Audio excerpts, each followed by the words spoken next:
توست بان ما خورده چوی بیقان ما اکشلاق ابرامیرم قشلاق قجوی نیست خلقش قبوی نیست مول هست سودوی نیست اکشلاق ابرامیرم هر جوده که قشلاقای اوجا خلقش قشاقای سویت نیست آوش قاقای اکشلاق ابرامیرم قشلاق یک جای تنگای هر روز همسویا جنگای در هر لحمون سنگای قشلاق ابرامیرم قشلاق کونی پخته های قشلاق جونی پخته های یک مکانی پخته های قشلاق ابرامیرم با قشلاق قهری میشم آدم شهری میشم ماهی بحری میشم قشلاق ابرامیرم ایجا زندگی سخت های ایجا مردم کمبخت های مردی هنر کرخت های قشلاق ابرامیرم اوی عریقش افلاس وطنی بنگای نوس در دوده یک پاپیروس قشلاق ابرامیرم در قشلاق پخته کاریم نیکی پشوک نداریم با کیلوی پخته زوریم قشلاق ابرامیرم ایجا یادم دو نشی زندگیم خشرو نشی او بلوی جو نشی قشلاق ابرامیرم قشلاق افگورم کدای با لغمه زورم کدای گل بدم خورم کدای قشلاق ابرامیرم نیمی عمرم در قشلاق غوتیده رفت به بطلاق سرم خم دخته قلاق قشلاق ابرامیرم ای دستی بعضی روبر بعضی بفرهنگ خر کشیده آه جگر قشلاق ابرامیرم فروخته گو خرما مونده خونه و درما خوریده پسی سرما قشلاق ابرامیرم چون کبکی خیرام میرم گریخته ایدون میرم ماشین نیست با پام میرم قشلاق ابرامیرم رسام در اینجا کار نیست اینجا شاعر در کار نیست یک نغمه دتور نیست قشلاق ابرامیرم در دسترخوانم نان نیست در کیسم یک سامان نیست گشنه باشی ایمان نیست قشلاق ابرامیرم ای دسته بیکاری بسد علم خوری رنگ اوری بهاری قشلاق ابرامیرم در دلم سخت ارمان لبام کرده خندان ژیوچکه تای دندان قشلاق ابرامیرم به خاطری آزرده چون نخلی باران خورده با پریستوپی گرده قشلاق ابرامیرم مانند صدها جوان به یگان شهر کلان برای یک لقمه قشلاق ابرامیرم به سببهای نامبرده رنگ سیل تیر خورده به خدا مرده قشلاق ابرامیرم هرچند که وطن می ریشه جان تن می قرضکاش در گردن می قشلاق ابرامیرم.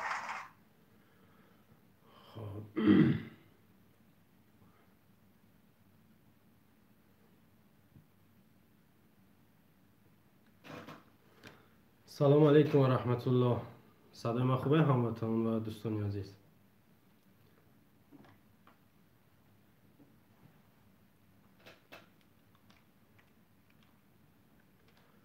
و علیکم سلام به دوستان و هموطنانی که سلام دادن.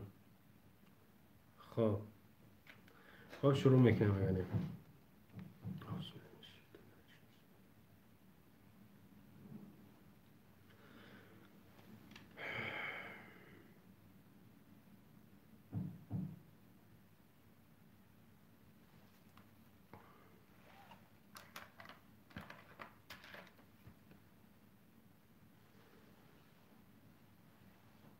سلام علیکم و رحمت الله و برکاته دوستان و هموطنان گرامی. پیش از همه خداوند قادر یکتای خوب و به همتا را شکرانه میگم برای تمام نعمتهاش. از جمله بهترین بالاترین نعمت پروردگار نعمت ایمان است که برای بنده و برای شما نصیب گردانده و الله تعالی خدا کند که به ایمان رفتن هم نصیب ما بگردانه. ما بعد هفته گذشته با شما هموطنان و دوستان عزیز صحبت داشتیم درباره سهمیه و گیس‌ها. دیگر حجت به تکرار نیست که دوباره او سخنان را تکرار کنیم یا که گوشزد کنیم. اما یک خاطره رسان میسازم برای شما که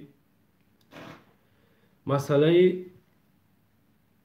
سهمیه، مسئله گس ها، مسئله برق مسئله حل شونده هست، اما تا حال حل نشده. مسئله حل نشونده نیست و این مسئله هست که همین شب روز اگر که ساعت ها یک تنها من همه مردم ما و شما که در اینترنت اشتگن گپ زنن بازم کمه. به خاطر چی؟ این مسئله داغه، مسئله بسیار مشکلی بسیار کلانه، یعنی ببرخی در این حالتی که دنیا را میدونه که در کدام حالت قرار داره که دیگه ما و شما اولی مسئله برق که عادی ترین بگیم وظیفه مسئولین یا که حکومت دارای تامین کرده نمیتونن، ما و شما باشیم از برق محرومیم.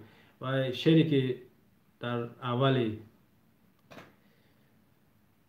سخن ماندم یا که پیش از سخن شروع کردن، موضوع ما به همین ربط داره. ما در گذشته درباره محدودیت برق خاموش کنی، سهمیه، گس ها با شما صحبت داشتیم، گپ زده بودیم هموطنان و دوستان گرامی. امروز یک موضوع را دست میزنیم یا روی دست گرفتیم که تماما شما شاید که از همه ای خبردار نباشین. این فرق میکنه درباره برق، اما تماما فرق کننده. نام موضوع چی بود؟ 250 دهه که سال هاست برق ندارم. از سال 92 را میدونه نه؟ ما شما را میترسونن که شما 92 میخواهیم. من اینجا همش نوشتم پیشنده، بعضش از رسانه های افتم، بعضش از نوارها، یعنی که طریق نوارها برای شما هم ایرا من پیشکش میکنم، دونه به دونه میخوانم. در اینجا یک چیزم خودی رسان کنم که ما نمره واتساپ موندیم برای تماس گرفتن، زنگی و شما را قبول کردن. خواهش میکنم که بعد از صحبت بنده تمام شود، شاید 20 دقیقه یا نیم ساعت، بعد زنگی شما را من قبول میکنم. خب دو تا خبری که در رسانه ها خوندم او را یک گوشزد کنم به همی برآمد یا که موضوع بنده ربط داره. در ولایت سوخت یک هموطن ما، یک ساکن ولایت سوخت نوشت که در صفحه فیسبوکیش که این چی گپ است که از کارمندان شبکه برقدهی ما ولایت سوخت خانه به خانه گشته از 700 تا 2000 سومان جریمه میکنن مردم. خبری که نه درست پیش بود. غیر از این رسانه‌های دیگه در خوندم، شما بسیار شاید خونده باشین که کارمندان شبکه برق با کارمندان وزارت کارهای داخلی یا که ملیسه شون میگیم یا که بز با کارمندان ملیسه خانه به خانه شاید سلاح به دست از مردم پول میگیرن. گویا مردم قرض دارن برق، مجبورن از مردم پول میگیرن و این کارم کردن. در بین یک ماه 9 میلیون سومانی از ولایت سوخت، نمیدونم از یک رایونش بود یا که یک شهرش یا که یعنی از همش بود، کلان از ولایت سوخت بود، در یک ماه 9 میلیون سومان با ضرب پلیس ملیسه ها، یعنی فشار ملیسه ها در پرشان میگیره. ده کارمند برق باشه، 6 کارمند بگیم که وزارت کارهای داخلی میره و مردم میترسه، به طرفشون شاید داد میزنن که بیار بته. ما گفتم پیشه که یا دروغ میگن برای ما و شما قدر قرضدار نیستیم. هفته گذشته هم یک هموطن شکایت کرده بود که در ناحیه مومن آباد ولایت ختلان هم همچنین از 700 تا 1500 سومان از مردم مجبور میگیرن که شما همین ما 700 سومان قرض دارین، شما 900 سومان قرض دارین ای پول برق. ما گفتیم برای شما هموطنان گرامی که اینا از شبکه برق تاجیک از سنگتوده یک سنگتوده قرض داره، 26 میلیارد سومانی قرض داره. برای 26 میلیارد سومانی را دادن باید چیکار کنن؟ 1,800,000 دلار باید چیکار کنن؟ بخشش 2 میلیارد 800,000 دلار باید چیکار کنن؟ قرضش دادن نمیتونن، باید مجبور ای مردم بگیرن. او هر ماه یک شاید سالانه باشه فایز میته، یعنی قرض هم خیلی میدونه نه، باید کم کمک دادن بگیر، یک بار نمیتونه اون را داده. برای همین مثلا ولایت سوخت 2.5 میلیون اهالی داره. وزیر انرژتیک چیکار میکنه؟ رئیس ولایت سوخته وظیفه دار میکنه، یا شاید که رئیس شبکه برق در ولایت سوخته وظیفه دار میکنه که 2.5 میلیون اهالی در ولایت سوخته تو باید که 100 میلیون دلار، من مثلا مثال گفتم، تو باید جمع کنی. حالا که شما ببینید که رئیس ولایت سوخت یا که رئیس شبکه برق در ولایت سوخت چیکار میکنه؟ او در بالاش با 20 میلیون دیگه که 50 میلیون دیگه زم دباید میکنه به خاطر کیسه خودش، جیب خودش. انا اون را بعد در 2.5 میلیون تقسیم میکنه، یا 150 میلیون چندی میرسه، با سومونی میگردوننش. مثلا در خونه 1000 سومون، 1200 سومون از همه خونه دیگر همه شیرنگا هم نمیگیرن که نفهمیم نو شما. ما یک گپی کوچوی داریم، شاید بسیار شما میرن میدونن، ایسک میبند، ایسک میگن یا که ایسک میبندن. یک نفر میای میگه نه قسم را میتی نمیتی گارنین میکنه، یا این همین کارا کردن مردم ده. خب این موضوعی که در گذشته بود و در صحیفه‌ای که من خوندم یا که شنیدم یا دیدم برایش مگور گوش زد کردم. در گذشته ایران گفته بودم. خب میگذاریم سر دهه‌ها یا که قشلاق‌هایی که در داخل تاجیکستانن از سال 92، بعضش از سال 99، بعضش از 2000، 2005، 2010، آخرانش 2010، یعنی 10 سال 8 سال پیش برق تماما ندارن. ولی ما در گذشته درباره برق خاموش کنی گپ زدیم، اینا تماما برق ندارن، یعنی برق که تماما سالهاست ندارن. اونا شهروند تاجیکستانن، در داخل تاجیکستان زندگی میکنن. با میگم که این چیزایی که از من اینجا نوشتم این دهها را شما همه ایرا شاید که خواندگی نباشه، شنیدگی نباشه، بعضیش در یک رسانه خواندین، بعضیش شاید یک ویدیو دیدین. ما همش اینجا جمع کردم، چند تا بود از زبان حتی وزیره، بعضیش از زبان وزیر سابق آزی موینی سروزیر شد که صورتش در اونجا میبینید. 4 نفر در همون عکسی که شما دیدید، یک تاش بنده، دیگه‌اش امام علی رحمان پرزیدنت غیر قانونی تاجیکستان، سومش وزیر سابق گل شیرالی خشی رحمانوف، بعد از او وزیر ایشم سابق عثمان علی عثمانزاده وزیر سابق و وزیر نو دلیر جمعه در عکس دیدین. در اطراف هم صحبت باید بکنیم. او هموطن اون هفته گذشته پیشنهاد کرد که عکسای اینا را نمون، اینا را باید عکساشون بمونیم که شما هم بشناسینشون، هم خودشون ببینن، تماشا کنن مورا. خب گفتیم که این دهه‌ها در تاجیکستان برق سالها ندارن. شما ببینید جنگل مکان چیه؟ حیوانه، مکان حیوانه، مکان انسان نیست. در اونجا انسان زندگی نمیکنه، برای که در اونجا نه قانون نه شرایط هیچ نیست. اون برای حیوان عقل نداره. اما انسان در یک دهه‌ای که اونم در داخل تاجیکستان در عصر 21 در قدر بیشتر روی زمین زندگی میکنن، سالهاست برق ندارن. حتی برق یک طرف، آب هم در پهلوش. ما اینجا موضوع بنده که برق ندارن، آب ندارن، راه ندارن، مکتب ندارن، بیمارخانه ندارن. همینجا که از من نام میگیرم. خب شروع میکنم از ولایت ختلان. رئیس ناحیه خراسان در ولایت ختلان رحمت الله سفر در یک نشست خبریش گفت که از زمان استقلالیت تا حال یک دهه در نزد ناحیه خراسان از برق محروم است. میفهمین؟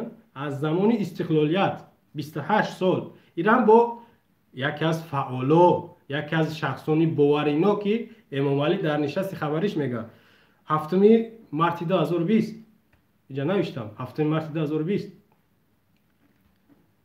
دیم دهه حاج حقیق 25 ساله که برق، آب، مکتب، بیمارخانه ندارن. اینا ما ویدیو گرفتیم، ویدیو ده هسته بنویسین. 25 سال به برق نویسین نوار پیدا میشه. شما میفهمین چی گپه؟ 25 سال برق، آب، مکتب، بیمارخانه ندارن. یا چه خیلی زندگی میکنن. شما یک بار تصور کنید ما یک جای گرم داریم، ما یک جای بگیم که انسان زندگی میکنه، شما همچنین جایی که انسان زندگی میکنه عقل داری، همه را میفهمی.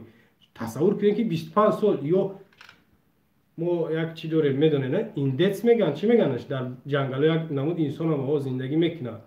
اونا همو دنیاشون یا که همون حیاتشون همون جای، او دیگه در جای آبادی فکر میکنه زندگی کنه نمیتونن. ایندکس انا که شما ببینید انسان اگر همین دههایی که از من نام گرفته هستم همیا در تحت نظارت چین همسرحدی ما، ازبکستان، افغانستان، قرقیزستان بود، از ما و شما برق میخریدن، مردم اخچان تامین میکردن. از ما و شما برق میخریدن، مردم اخچان تامین میکردن. نمی دههایی که سالهاست برق نداره. میگذاریم با سیوم دهه 250 دهه همش ما جمع کردم. 250 دهه آبشی در عموم در تاجیکستان سالهاست برق نداره. خب سیوم در نهایه بخش نگاه کنید، بخش هم میدونید امیر رحمانوف در وقتش در نهایه بخش همچون الکتریک کار کرده. در نهایه بخش حتی یک گس در نهایه بخش بده، گسی سربند میگن چی میگن، در نهایه بخش یک گسه. اما در همین ناحیه بخش 4 دهه‌اش از زمان تأسیس یابیشون تا حال از برق محرومند. تأسیس یابیشون معلوم شد 5 سال شد، 10 سال شد، 20 سال شد. خب یکم دهه لولازار، دوم اتحاد، سوم چترگان، چهارم بشقدوق. اینا کی گفت؟ سرمهندسی شبکه‌های برق در ناحیه بخش وزیربک ابراهیموف در نشست خبریش گفت. این گپایی است که همه نمیتونم یگان ایلوه کنم یا که دروغ بگم برای شما بگفتم. این همی کارمندای شبکه برق گفته است، فعالای حزبی حاکم گفته است، شخصانی باور اینا که رحمانوف گفته است. خب چورم، خب در منطقه باختری ولایت ختلان 32 دهه از برق محرومند. رجب علی بویاکوف نماینده شبکه برقی منطقه باختر 32 دهه در ناحیه باختر به همین بخش بود نزدیکتر 32 دهه. اینم 18 ایون 2019 2 سال پیش گفته بود. اگه شما ببینید در بین 2 سال هیچ وقت این 32 دهه با برق تامین نمیشه که سال هاست به برق. پنجم دهه مرغابی ناحیه حمدانی 8 سال باز از برق محرومند. حمدانی هم با ولایت ختلان ربط داره، بگیم که در داخل تاجیکستان 8 سال، این شوخیه کم نیست. ششم از سال برادر گفتیم زنگ نزنید، زنگ زدن. دهه از سال 1999 تا حال دهه دوستی ناحیه قشانیان نگاه کنید برق نداره. چندی بار میگم مراجعت کردیم اما وعده های خالی دادن. از سال 1999 21 سال ببینیم، من ناموش نگرفته استم. یا را بریم ببینیم، یا را در رسانه ها خوندیم، نواروش بعضیش نواروش است. خب بعدش وزیر انرژتیکا و ذخیره های آبی جمهوری تاجیکستان سابق عثمان علی عثمانزاده در نشست خبریش گفت در ولایت ختلان 74 دهه از برق محرومند. 30 دهه در ناحیه شمس‌الدین شاهین سابق شروبات، 21 دهه در حدود ناحیه فرخار، 23 دهه در حدود ناحیه میر سعید علی حمدانی که برای تامین کردن اینها با برق 6.5 میلیون دلار در کار است. ببینید چقدر 74 دهه در 6.5 میلیون دلار لازمه که امیرا با برق تامین کنند. 22 اپریل 2020 یک سال پیش همین خبر همین گپا در یک نشست خبریش گفت. وزیر سابق قاضی نگاه کنیم بجای رای منصب برکنار کنن تغییر ایلوه ها میگن یا که تغییرات کادری میگن. گرفتن وزیر انرژتیکا بردن معاون سروزیر موندنش. عثمان علی عثمانزاده عکسش در چی هست؟ موضوع بنده موندگیه. 6.5 میلیون دلار در کار است که میگم 74 دهه با برق تامین شوند. همین روز خبر برآمد بانک آسیای رشد 121 میلیون دلار یا که 106 میلیون دلار تنها به خاطر وزارت انرژتیکا، به خاطر کمک به وزارت انرژتیکا که در کدام ساحش کدام سمتش مصرف کنه یا که استفاده کنه، صرف کنه، رصد کنه، داد به پول یاردم کمک. انا شما ببینید که 6.5 میلیون دلار جای 106 میلیون دلار جاست. یعنی که ای بانک آسیا رشد به پول گرفتن، رایگان گرفتن، اما با برق 74 دهه را تامین نکردن. این سال اخیرش نیست میگم، یا سال هاست به برقن. شما میدونید که هر سال وزارت انرژتیکا علایده، وزارت تندرستی علایده، معارف کمیته هاش همه این ساختارهای رحمانوف از بانک آسیای رشد، بانک جهانی، صندوق بین الملل، سازمان ملل، حقوق بشر، نمیدونم اتحاد اروپا، دیگر کشورها پول میگیرن. هر یک ساختارش علاوه پول میگیرن. ببینن نتونستن برق داده دههایی که تماما برق ندارن. اینجا گپ درباره تماما به برق میرود. اکرم سلطانov در نشست خبرش گفت در ولایت ختلان 78 دهه سالهاست که از برق محرومند. این دهه ها نگاه کنید، ایش با علاهیده، ایش هم در ولایت ختلان در حدود شهر کلاب، ناحیه خوالین، مومن آباد جایگیرند. سرمهندس شبکه برق شهر کلاب اکرم سلطانزاده. اینا ویوم بگیرید. درگیر اطراف شهر کلاب، مومن آباد، خوالین و دیگرش بلجوان سال هاست که از برق محرومند. دیگه جا شهر ای و یکی بگوی تاجیکستان کشور پیشرفته های، تاجیکستان به ایشت روی زمین های، تاجیکستان با کیهان نزدیکی در میرسه. این دروغ ای گپو. در ولایت مختار کوهستانی بدخشان 58 دهه سال هاست که از برق محرومند، گفت وزیر انرژتیک عثمان علی عثمانزاده. 20 دهه در ناحیه مرغاب همون زمینی است که نیمشه خطایی دادن. ایران بدونین 20 دههش در اونجا از برق محروم سال هاست. 21 دهه در ناحیه روشان، 9 دهه در ناحیه ونج، 4 دهه در ناحیه درواز، 3 دهه در ناحیه رشدقلعه و 1 دهه در ناحیه اشکاشیب از برق محرومند. خراجات شما تماشا کنین. خراجاتی که باید همین 58 دهه با برق تامین کرد چند قدر پول در کره؟ میگه که 25 میلیون دلار نمیرسد. اینجا شاید که من خیلی فکر میکنم تنها سیم در کار است یا که خدا میگیم یا که استالبا میگیم که شاید هموش نمیرسه در ایده ها. 25 میلیون دلار نمیشتگه نمیرسه به خاطر که نمی 58 دهه را با برق تامین کنند. انا که شما دزدیای را ببینید، دزدیای را یا همین شبکه برق برای چی قرض دارن؟ شبکه برق سنگ توده به خاطری که سومی مردم در جیبشون میزنن، بعد این مردم میگیرن قرضش نمیتن. در ناحیه ترسونزاده یا که شهر ترسونزاده میگن، در شهر ترسونزاده 10 سال میشود که برق ندارن. اینا نوارش همین نزدیکی برآمده به شما دیدین. اینا 10 سال میشود که برق ندارن. یک 25 یا 30 خانه بود فکر میکنم در نوار. این همین ترسونزاده که دوشنبه پایتخت ما و شما مرکز دور نیست. 10 ساله که برق ندارن. رحمانوف میره ترسونزاده هم میره، ختلان هم میره، کلاب، بدخشان، سوخت میره. همین ده ها چی به سفر نمیکنه؟ این همین ده ها چی به سفر نمیکنه که ببینه که در اینجا برق نیست و غیر از این همین مردم بیچاره مراجعت میکنه. اما من نمیدونم مراجعت به هیچ که نمیرسه. انا این بود دهه هایی که نام گرفتم سال هاست از سال استقلالیتی که ما تعریف میکنیم یا که 9 سپتامبر هر سال 9 سپتامبر روز استقلالیت و این رحمانوف هم در جلسه اخیرش گفت که امسال نوروزی را و 30 سالگی استقلالیت باید در سطح بین الملل بسیار با دبدبه و با یک کت کود باید که جشنش بگیریم، قیدش کنیم. ای سال استقلالیت برق نداره. ناحیه خراسان سال 99 برق نداره.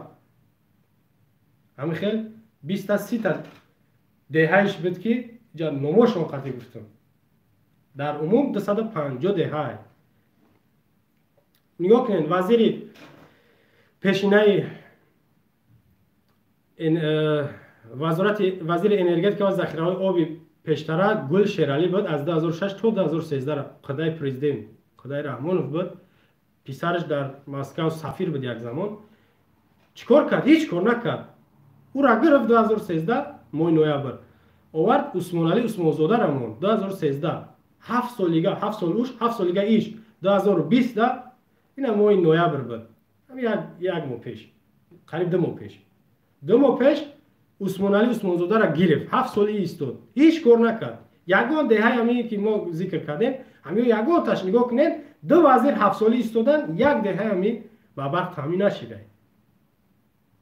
این را هم گرفتن در جای رئیس یا که دیرکتور گنرالی پامیر انرژی در ولایت بدخشان گفته که تاجیکستان 26 تا گسوی خرد و بزرگ داره و غیر از ولایت مختار کوهستان بدخشان که در اونجا برق اونجا به تاجیکستان عموما ربط نداره، با کشور ما عموما ربط نداره. او ولایت خود چمیتا هم ولایت بدخشان. غیر از او با 4 ناحیه افغانستان میفروشه. این همی پامیر انرژی شرکت یا که شبکه پامیر انرژی که رئیس هم اومد وزیر انرژتیکا و ذخیره آب در جمهوری تاجیکستان شد. دلیل جمعه عکسش هست. اما مصاحبهش تماشا کردم، خیلی اگر راست بگه خیلی پیشروی کردگی است. ای حساب پامیر انرژی شما تصور کنین که مردم کمک میکنه. چی کمک میکنه؟ نرخ انگیش میگیم، کمیر میگیم، ازم قیمت نیست. نرخ برق ارزان کرده است که مردم برق استفاده کنند. رنگ شهر دوشنبه، شهر کلوب، شهر خوجند در خونه‌شون الو پیچکت نصب نکنن، نچسبونن. نرخ برقش ارزان که ای انگیشت، ای کمر، ای هزم مردمش تامین کرد. غیر از او دانشجوها را به هر دولت اوکراین، روسیه و دیگر کشورها میفرسته. ای حسابی تنها همی شرکت پامیر انرژی که بروند متخصص شوند، پروفسیونال شوند، یعنی یک کاری همین شبکه برق که همین چی انرژتیک را یاد بگیرن، بیان در همون ساحه یا که در همون ولایت مختار کوهستان بدخشان کار کنن. خب این کار خیلی میکنن و بغیر از این اعتراف کرد که ما از همین ولایت بدخشان 4 ناحیه افغانستان ما برق میتیم. از آن جمله بدخشانی افغانستان هم میتن و 3 ناحیه گشت یادم رفت. میگه در آینده ما کوشش میکنیم که باز زیادتر ناحیه‌های افغانستان که همین با همسایه کشور ما چیوشا ده‌هاشا برق بتیم. ولی دروغ میگن که ما هیچ کار برق نمیتیم، نمیفروشیم. نگاه کنین، یا در اینجا نمیگن که آب کمه، اینجا این گپا نمیگن که هوا سرده. و ازبکستان، افغانستان برق میفروشن. خب برای همین در اینجا برادرایی که میخوان زنگ بزنن میتونن که ما زیاد صحبت کردیم. اگر روز ما گپ بزنم باز شاید ساعت شود. نمره رو در زیر نوار شاید برادران نوشته باشن، میتونن زنگ بزنن. از این بعد زنگای شما رو قبول میکنیم. فهمه؟ خب نمر برای تماس از واتساپ است +49 176 328 60 573. شما میتونید با این نمره تماس بگیرید با بنده، با مردم پیامتون هم میرسونین. یا که اوید این موضوع اینا ما نامگیر کردم، بسیاری دههاش نامگیر کردم. شاید بعضی شما از همین ناحیه باشین، بعضی شما اگر نباشین در نزدیکی شما همین ده ها هستند. در نزدیکی شما همین ده ها وجود داره. اینجا یک چیز دیگر ما برای شما برسونم هموطنان گرامی که 20 ایونی 2020 بانک جهانی با شرطی بالا بردن نرخ برق با تاجیکستان 134 میلیون دلار میته. چه فهمیدین؟ بانک جهانی شرطش مونده، التیمات میگیم تاجیکستان 134 میلیون دلار میته با شرطی که پول برق در مردم بلند کنه، یعنی برداره میگیم که قیمت کنه. اگه شما بیاین بگیرین یک خبر دیگه هم برآمده بود، یک 4 ماه پیش شبکه برق تاجیک پیشنهاد کرده که برق به مردم قیمت میکنه. پیشنهاد کرد. در اینجا گویا که رحمانوف دلسوزی کرد، رحمانوف گویا غمخوری کرد، گفت که برق قیمت نکنید، امسال قیمتش نکنید، نه اینکه هیچ وقت. گفت امسال برق قیمت نکنید. اما از این سال 2021 شد، ما اینجا قریب که بگیم با باور کامل میتونم بگم که پول برق قیمت میشه، آب هم قیمت میشه، چه که محصولات یا یکی هم مواد خوراکی قیمت شد، اونا هم قیمت میشه. خب یک چیز دیگر هم اینجا بگم. نگاه کنین چند خبر برآمد یا که رسانه ها ده. وزیر تندرستی عبدالله جمالدین یا که جمالدین عبدالله زاده دروغ گفته است که در تاجیکستان علاقه ویروس ایبین رفت. ویروس یا کرونا ویروس ایبین با کلاگی از رفت. اینجا دروغ میگه. اینا رو برای شما میرسونم که این نیت دارن رژیم یا که رحمانوف چی نیت داره؟ نوروزی را پیشواز بگیره یا که جشن بگیره نوروزی را. غیر از این استقلالیت ها. با همین خاطر چیکار میکنه؟ مردم اینجا فریب داره که ویروس وجود نداره که رنگ سال گذشته که نوروزی را قید کرده هم در فکر برطرف کردن این کرونا ویروس یا که بیماری بود. اما رحمانوف گفت که در ما هیچ مشکلی نیست، هیچ بیماری نیست، هر ما تنجه. وقتی نوروز را گذران در حال نامه گدایش به همه کشورها و سازمانها رفت یا که فرستاده شد که برای ما کمک کنه که وضعیت بسیار دشوار قرار داریم، در ما بیماری کرونا اومد. انا برای همین ایجاد از یا پورا در یک موزه موندن میگن که در ما بیماری کرونا نیست. به خاطر چی نیست؟ به خاطر که مردم یا که جهان بگه که تمام تاجیکستان نیست، همه جا هست، حتی بیماری دیگه و سیمش خروج کرده است همین ویروس ها. اما یا پلان دارن، نقشه دارن که جشناشون بگیرن. رحمانوف به جشن میبره، این زندگی کردن نمیتونه. به رقص بازی رحمانوف میبره، این فرق میشه، کسلی دلش میزنه میبره، این باید جشنش بگیره. برای ما شما دروغ میگن. هر نفری که از نزدیکاتون شناساتون با بیماری کرونا میبره یا که وفات میکنه میگیم شما او را میتونه که رسانه‌ای کنید، بگن که همه بیماری کرونا مرد. بعضیش هموطنا میگن که مردم چند تاشو در بیمارخانه مجبور کش کردن، دیگه میترسن که با بیمارخانه قدم بزنه که ما کسلیم، در خانه طبابت میگیرن.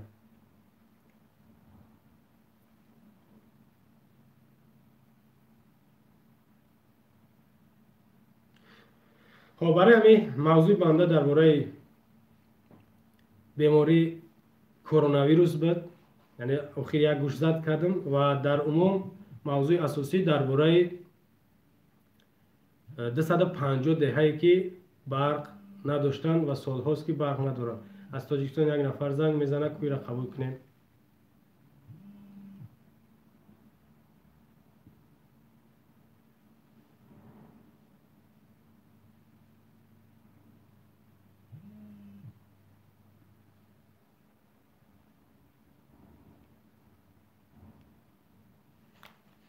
سلام علیکم. آواز کشتگه برادر.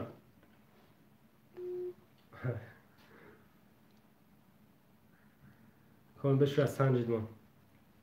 موضوع بنده درباره 250 دهه‌ای در تاجیکستان وجود دارند. در تاجیکستان نمیدونم او چه طرز زندگی دارن، من نمیتونم اونا را خیلی نقل کنم. او چه خیلی زندگی دارم او را نمیتونم بگم. علیا سلام علیکم. و علیکم سلام. برادر زاید خوب هستی؟ شکرانه خدا. شما خوبین تنجیم برادر؟ آره خیلی خوب. برادر یک سوال دارم خودت ده. اویدی موضوع نه؟ اویدی موضوع ها تمام بیا. همین مردم ما توجیک یک هفته نوز میکشن ها؟ بله بله. میگن که آموخته شده دیگه پرداخته نمیتونی. یا که سیگارت یک هفته یک ماه سیگارت میکشن دیگه میگه آموخته شدی. انا که نگاه که ما 30 سال میشه و سوید نداریم چی با مردم ما اینجا آموخته نمیشه و آموخته شده یکو؟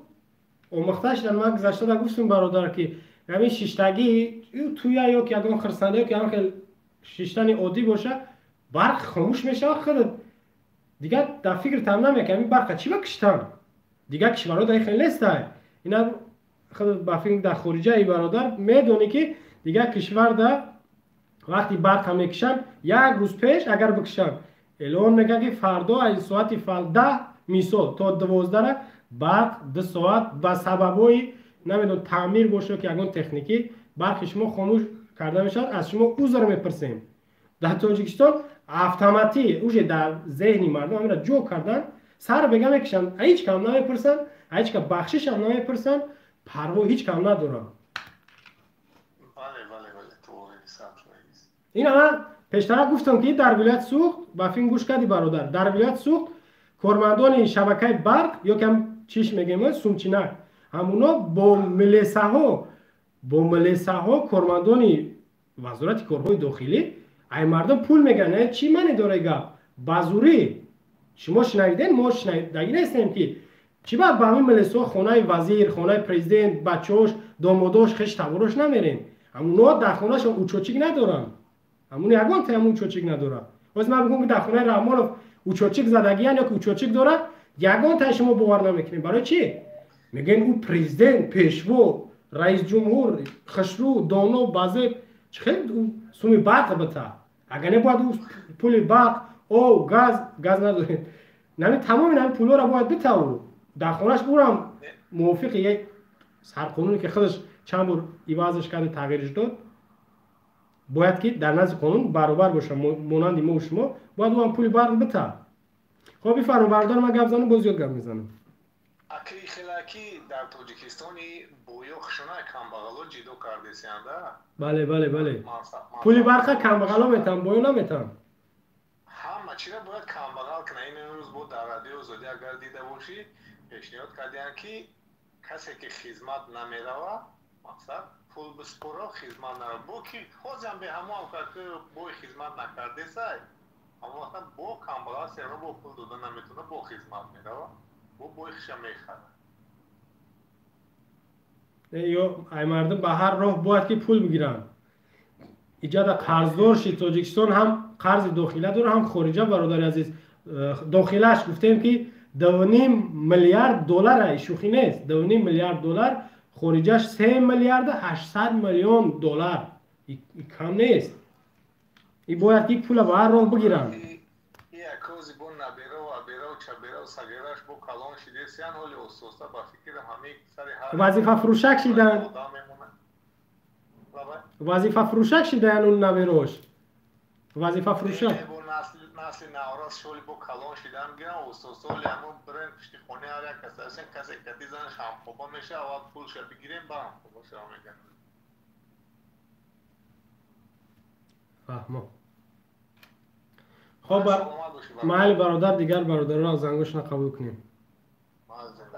خب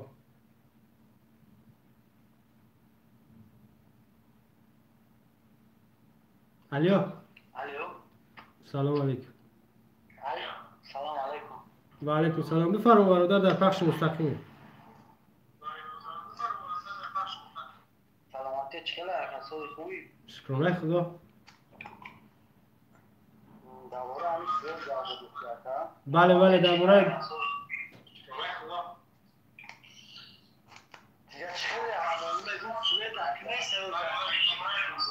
او تلفن دیگری تا خاموش که برادر تلفن در پشته آواز خاموش کردیم نفهمیدم چی سوالی داری چیزی گفتی؟ نه برای هم میگی سوید کشی اکا؟ من برای سوید کشی این موضوع دقیقا نزدستم 250 دهه که سال هاست ای سال 92 یا که 91 استقلالیت داشتیم بگذار یک سالش یک طرف برق ندارن ای سالی که رحمان سر قدرت اومد برق ندارن برق سوید ندارن خدا در کام ناحیه این همه قریبی ناحیه تون اجازه نامگیر کردم بده نبوده شنیدی که در همه طرف همه ولایت ها هسته یگان ناحیه ما شهر شنبه در نزدیکی دوشنبه گفتم ترسونزاده شهر ترسونزاده راست میگی که وقتی سوید کشی میشه خونه‌های باید سوید است کمبغلو دانشته. بله گوش کسم میگم راست میگی که وقتی سوید کشی میشه خونه‌های باید سوید است کمبغلو دانشته. خیلی ما چیکار کنیم اینا نگاه که برادر روز اینا گپ میزنی یک گروش میگه که شما چی با گپ میزنی ببین پیش گپ زنی یک گروگاش میگه نه پیش که وضعیت ما بزد میشه یک گروگاش میگه که تماما گپ نزنین خب کنین یک گروگاش میگه خب نکنین که این رژیم همه را بنستی برده است کدام شام کنین او هر گپ همه گنا که گوش نکرده نمیجد کسا گوش داریم گپای راست میگی الان 250 دهره برادر عزیز نگاه که در عقل ما هیچ جا نمیگیره که همین بیچاره چطوری زندگی میکنن شهروند تاجیکستان یا اینا این قدر سال طاقت کردن هیچ آواز نبردن رژیم ای پیش خودش هم یورا کمک نکرد ولی میگن که شما خب کنید همه خوب میشوه دیدی اگر که گپ نزنی یا فراموش کردن 250 دهره اکا 30 سال خواب کردیم 30 سال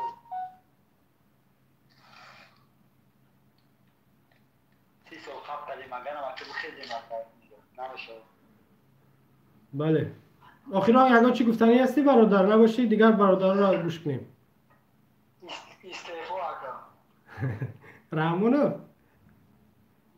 خاک میگه که مگه او استعفا را نمیفهمه او استعفا 5-6 آگی من بیا یا تتی اکام گازه اکام گپ دورا مالی مرحمت در پخش مستقیم میدونیم برادر مردم هم تماشاتون دارن مالی اکا سلام علیکم اکا و علیکم السلام اکا مو در 5 کس در خونه خطه گوش کیسیم اویدی موضوع یگان گفتنی داری برادر اویدی موضوع گفتنی که یگان انقلاب نمیشه نزدیکی در انقلاب برادر از مردم باید انتظار شاید کسی نه یگان کشور اگر به فایده خودش نکنه نزدیکه اخی ما بریم در روسیه بریم ایرما هیچ وعده داده نمیتون برادر و باور دارم که هیچ کسی چرا وعده داده نمیتونه هر کسی وعده میته برما دروغو میفهمم میشناسم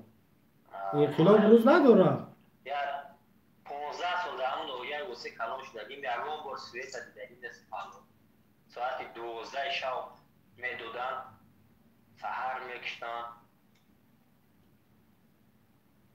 همون روز پیشتر گفتم که این یک بگیم فوجیه کلان آیا مردم ما تصورش عقلش نمیگیره من یک چیز دیگر روز برادر اینجا بگم در یادم زد بعضی نفرها از رحمان برای چی میترسن میگن که ما گپ زنیم هیچ پرابلم نیست نه که اخنمو مادرم کسلی قنده پدرم دولین داره نمون غم میتن میگن نگاه کنین نمی برق ندادن خودش مادر ایتر غم دادن پدر ایتر غم دادن اویله و فرزنده ایتر غم دادن اینا برق ندادن خودش یک آدم روحان هم میدونه نه جسم در روح مهم تره روحان میشکنن یو کنش نگه سخت روزه رفته ما همین قبولستانی که ما تیار نکرد ولی خدا نگهبان تو باشه انشالله با تماس دهیم السلام علیکم و رحمت الله و علیکم السلام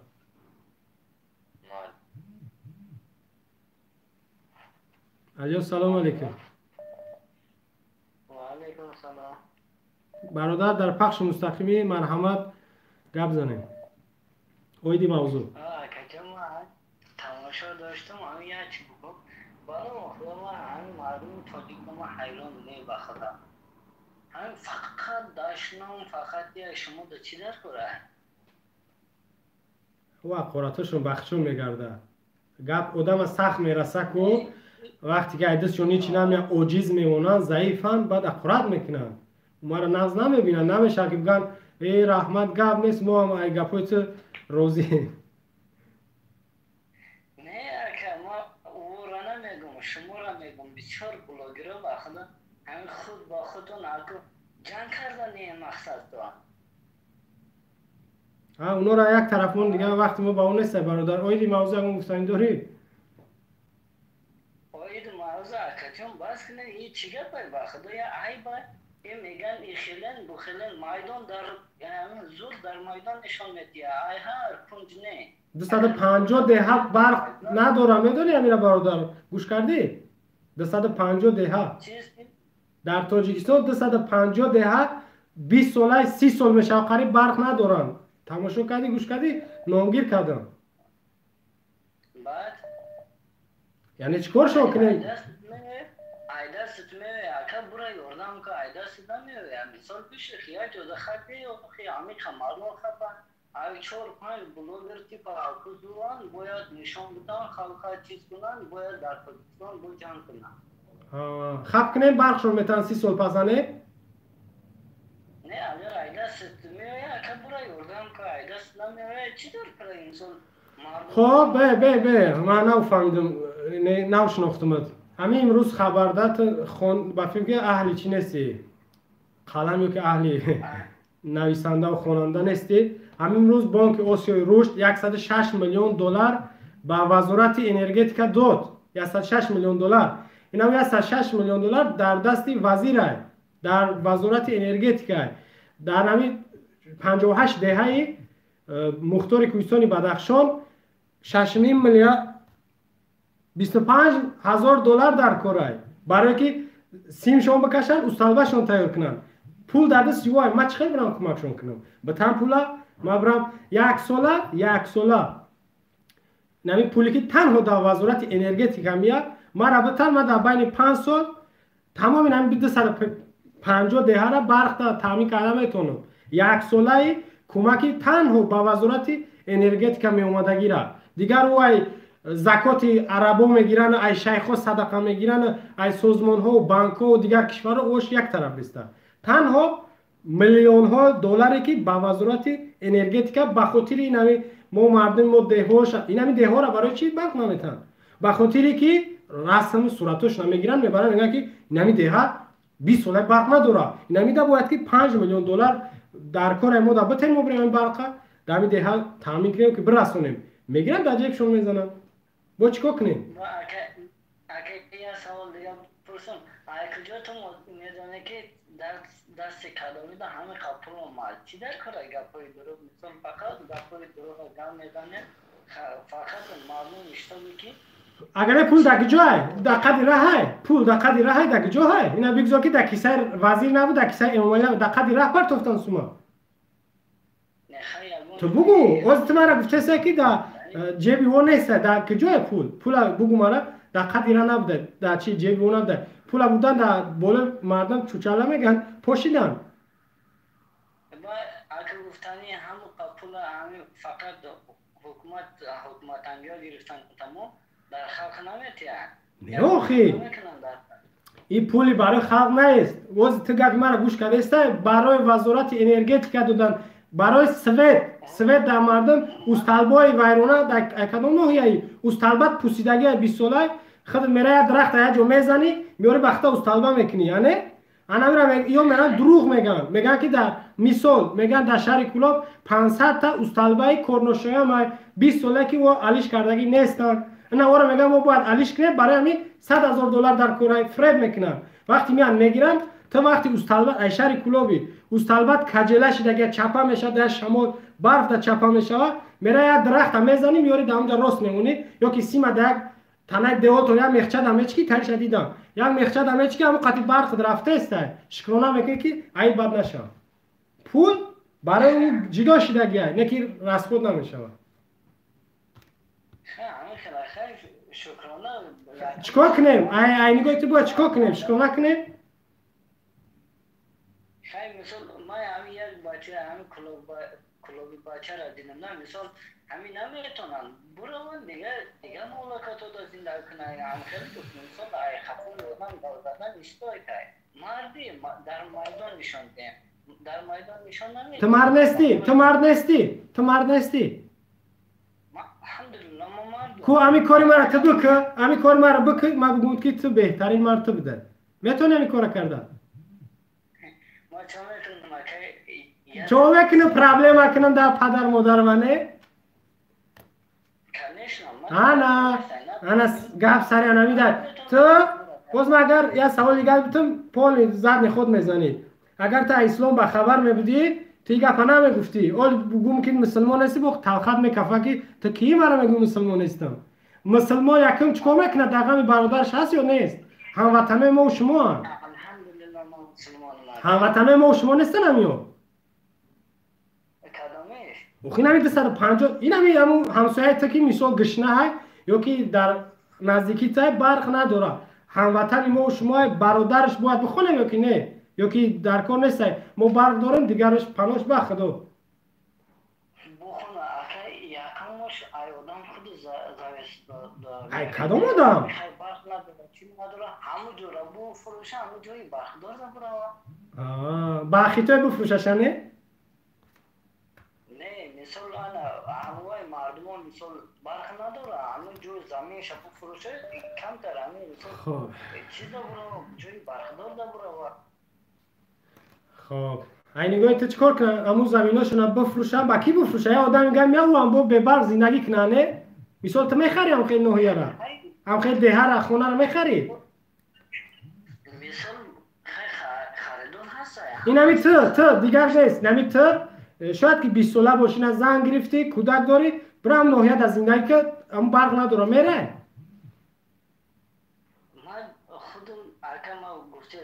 اگر نگریز ای سوال نگریز تو میگو که بفروشم میخرن تو میره در همون نوحیه که برق نداره 20 ساله زندگی کنی این همی تو دیگه کس نه ما جوی هوایی دا میشیدم ما گفتم که ما همون جو ما میفروختم جوی چیز دا میرم خب با کی میفروختی واسه گفتم که یا آدم میگه اینا تو اینا با تو میفروشن تو میره اونجا زندگی کنی اگه ما گفتم اگر ایمان میشید ما میفروختم خیلی جو ما میرفتم ما نگفتم که ما جوی برق دا میرم این نگاه تو شکرانه کنن بشینن نه یا که زمینشون با افغانا یا که خیتویا بفروشن خونه‌شون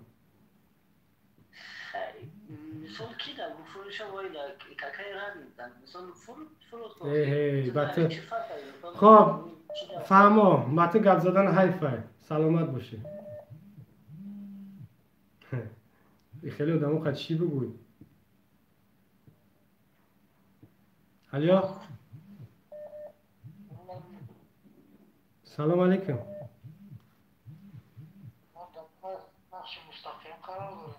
بله در پخش مستقیمی اینجا تماشا دارن هموطنان و دوستان گرامی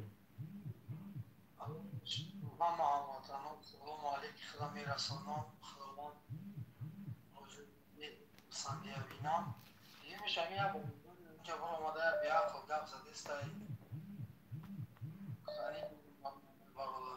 برادر اینترنت بزه بیا که نوشنی قدی گپ زسته آواز خشونا میبره ساز شید مگه نه خوب نشید من فکر میکنم با شاید که در مردم بزه بروه یا دوباره تماس بگی یا که یک مسئله شوی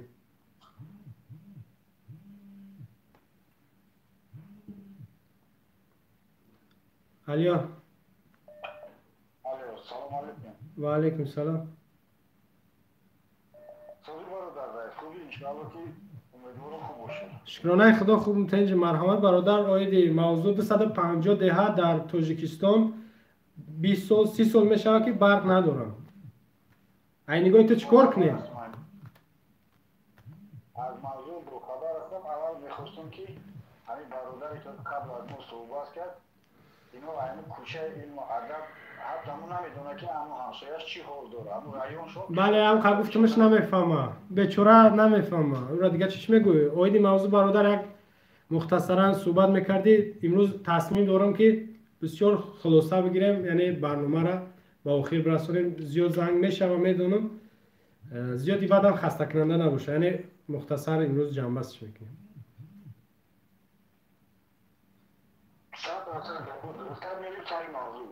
مرحبا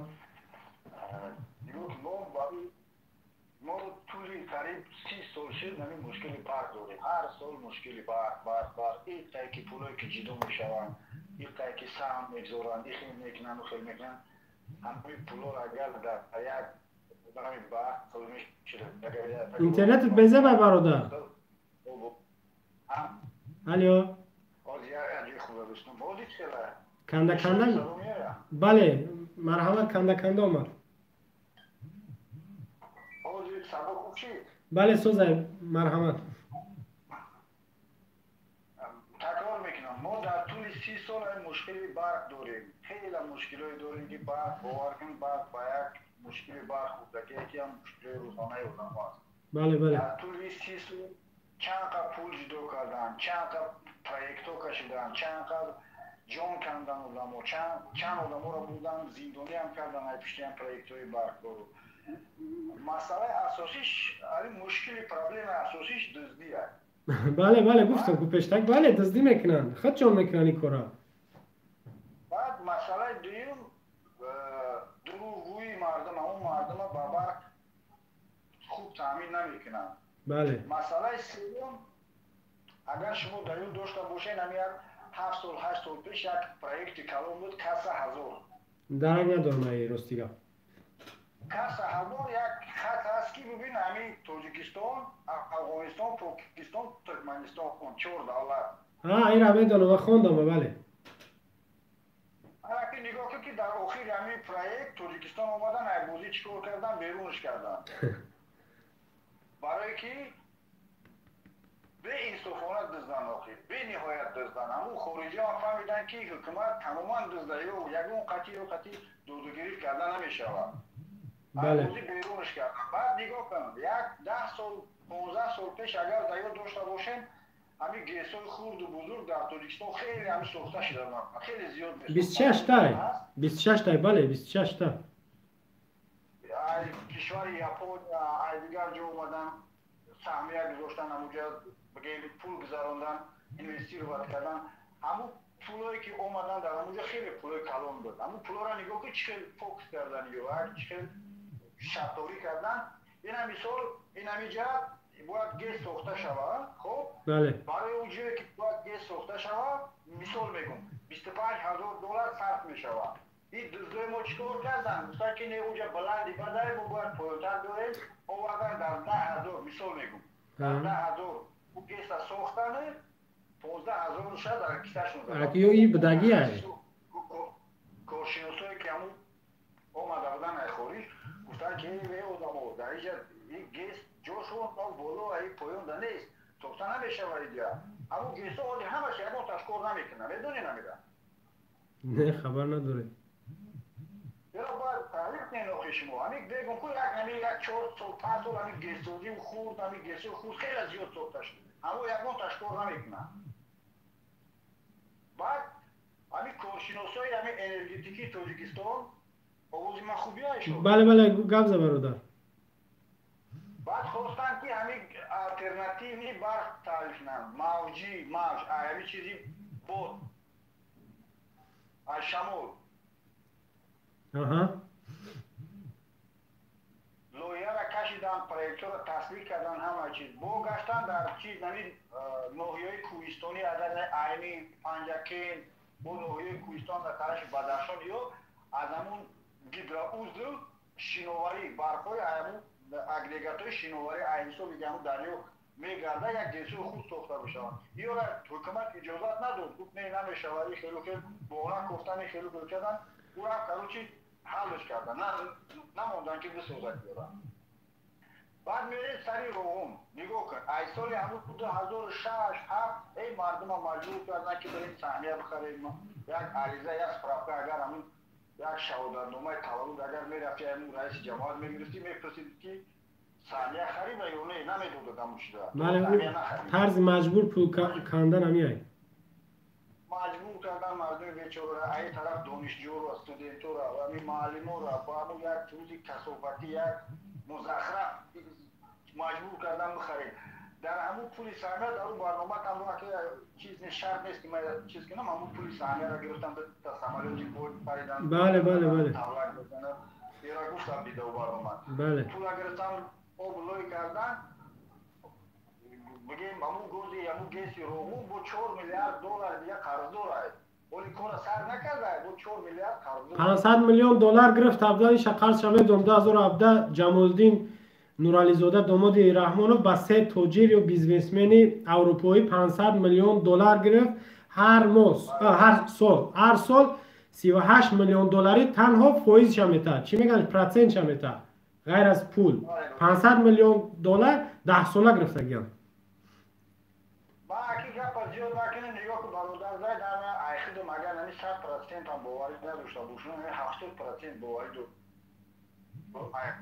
ایخیدم لیش نه که همین توجیدان در همین مدیم خیلی شد با حقیقتی تعمین کرده میتونه نمیکنه برای چی؟ برای که باید زیر نه اخه همین اما گفته پیشکی میتونه این حل شونده این نمیشود این نگاه که خود تصور که کارخانه نمی چیز تانک و الومینی بعد در حصار یک زوجی ارماتور هست همش نمی سویت قطعیت بسیار جور همی بعضی نمی چینونیگو حکومت دارو ما باور که باوری دارو که همون پولی سویت نمیتنم و شب تا روز سویتشون گریون های بله نمیتونم یگان خانه وزیر رئیس و سون برق نمیتونم گفتم پیشکی این همی طور موقع سگ جون بکنیم تحقیقات کنیم دکازت کنیم بیام خیلی خیلی همی ریشش همی جواب یکمیش همی ظلم بالای ملت بله بله تو همی دیکتاتوری لایی فرعون از بین نبریم یکم به نمیشه بله برادر همجا خاتمش بته برادر که دیگر برادر را قبول کنیم دا مختصر بگیریمش جنبست کنیم خلاصه همی مشکلی یکمانه مو همی آدم ایبان بگیریم شو مشکل اینترنت گوش اولو دومو نمی خسر باشه اون بو نواتش نبیرش بو اومده از مو داده دومودوش تیار کردن بو نواتش خلاصه پرابلم اساسی همین دیکتاتوره برای مردم شود مردم به همه چی بخیرش تامین میشه بله برادر راسته مال خدا نگهبان برادر بود تموسه خداحافظ خب جا برادرایی که زنگ بزنیم من خیلی نمیدونم کدامتون که مینویسین زنگ مرا قبول کنه یا مینویسین من قبول کردن میگیرم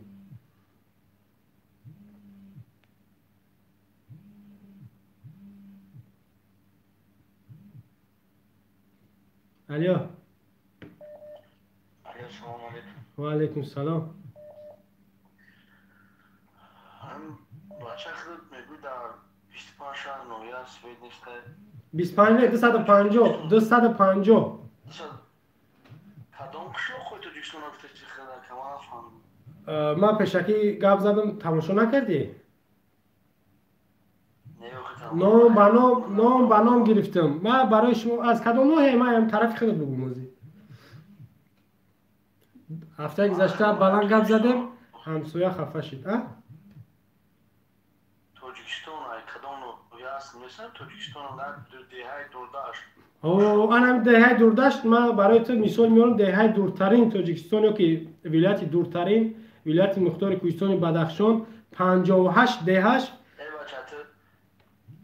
بدخشان همون ما در بدخشان وطن تشربو داریم در خیلی طوری که اگر تشربو داشت نایده باشه خب به در شرابات نداریم چند دههش برق نداره از من یک دقیقه میام برای تو برادر از به شمس‌الدین شاهین 30 دهه در نوعه شمس‌الدین شاهین شراباتی گفتگید برق نداره 20 سال شد ایران میدونی که میگم من نمیگم وزیری که یک دو ماه پیش ای وظیفه رفت با وظیفه بالاتر و بهتر رفت عثمان علی عثمان زاده میگه صورتش در چی هسته گلاونی نیما فهمیدم گوش کمارت میگه کی واپشه نیست ای دکی جوی داره که واپشه نیست امیر از من همین گپا گفتم من میارم من برای چی برای شما دلیل آوردم که سال هاست من یک سال دو سال ای ساعت 10 میکشن ای ساعت 11 میکشن من هم میگم این گپا رو گفتن در برنامه پیشینه 20 سال 30 سال حتی اخیرانش 10 سال در ناحیه همدانی برق نداره در بخشش در شهر ترسون زاده ای بچه خیلی میتونه که نمیتونه خیلی خطونیه خیلی کی بویماش خیلی من نام گرفتستم من نام گرفتستم ما طرف فهمیدن که خیلی که از خود گفته که باید اونجوش نیست همی از 4 ساعت بکشن میکشن که خاصا همی از 4 ساعت 5 ساعت نمیخریم یک پاهی خیلی که خیلی گفته که در 250 شهر نویاش نیست ای طریقه نیست شهر نگفتم فقط دهه گفتم نوحه هم نگفتم دهه خیلی همون دهه اگه دمون دهه قشلو داخل میشه و قشلو جماعت نه نوحه فرق میکنه نوحه شهر فرق میکنه دهه یک آخه همین نوحه شمس‌الدین شاهین اون بکشنش اگر هم نوحه‌اش هم میکشن مرکز نوحه هم میکشن همون جماعت ها رو هم میکشن و خیلی هم جماعت ها مثال همین دهه ها جماعت ها نگاه میکنن خیلی یعنی که نگاه خودت در تاجیکستان یگان دهه 20 سال 30 سال یا 5 سال ای برق محروم نیستن با طور کلی نه ما ترا گوش ما ترا فهمیده سن ما میکشن نمیکشن گفته سن نه با طور کلی میگم پول نمیگن کروسی یگان میده وپشه برق ندارم پول یگان دا اینمی ما گارانت میتونم مهاجرت نم 28 دکتر رو بیلیت گرفتیم اومدیم چلیز باش اومدیم اکا این خیلی بگوی که یگان وقتی که بکشن تری گرم نیست ما همین هر سال میریم همون موجیات متخمو میریم همون خونمو میریم الحمدلله در سال 3 بار 4 بار میریم. برادر ما ای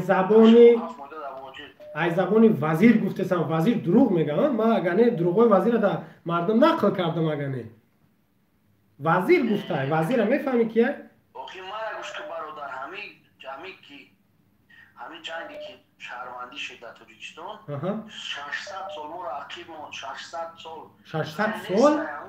و تورتور همون که بیان خیلی بیان اگنه نتا بیو گرمانی اگنه همون سیمبور رو بکشتاش که خیلی نکرده که ایش نکرد دوش نکرد خیلی بیو خطی یاده برادری مهاجر بیو سوزش که نگنه سبت بودین منو خیلی که شما گرد بزنید من پیشتر چی گفتم این همین روز روزهای دیگه و سالهای گشه نمیگم این همین روز این همین وزارت انرژتیکا امکانش راه کدیسن اونا راهی لینوبود چیز انزوب میرفتن بچه‌ها نمیشه ما چیز لینوبود اومدیم راه خشلوی به پول نیست اورا هر یک نفر از هر یک ماشین پول میگیره اورا به پوله خیلی که دنیا همیه جلو که جو پول میتیکی همیه جو اکت خیلی در گرمانیا ترا به پول میخوان اگنی نه اوزی نگاه کن برادر تو فقط در چیزی برومیسته یعنی که تو نگو در یگان دیها به برخی نیست همین گفت گفتیست یعنی ما از همین را خواندم نام با نام تو باورت نیومیسته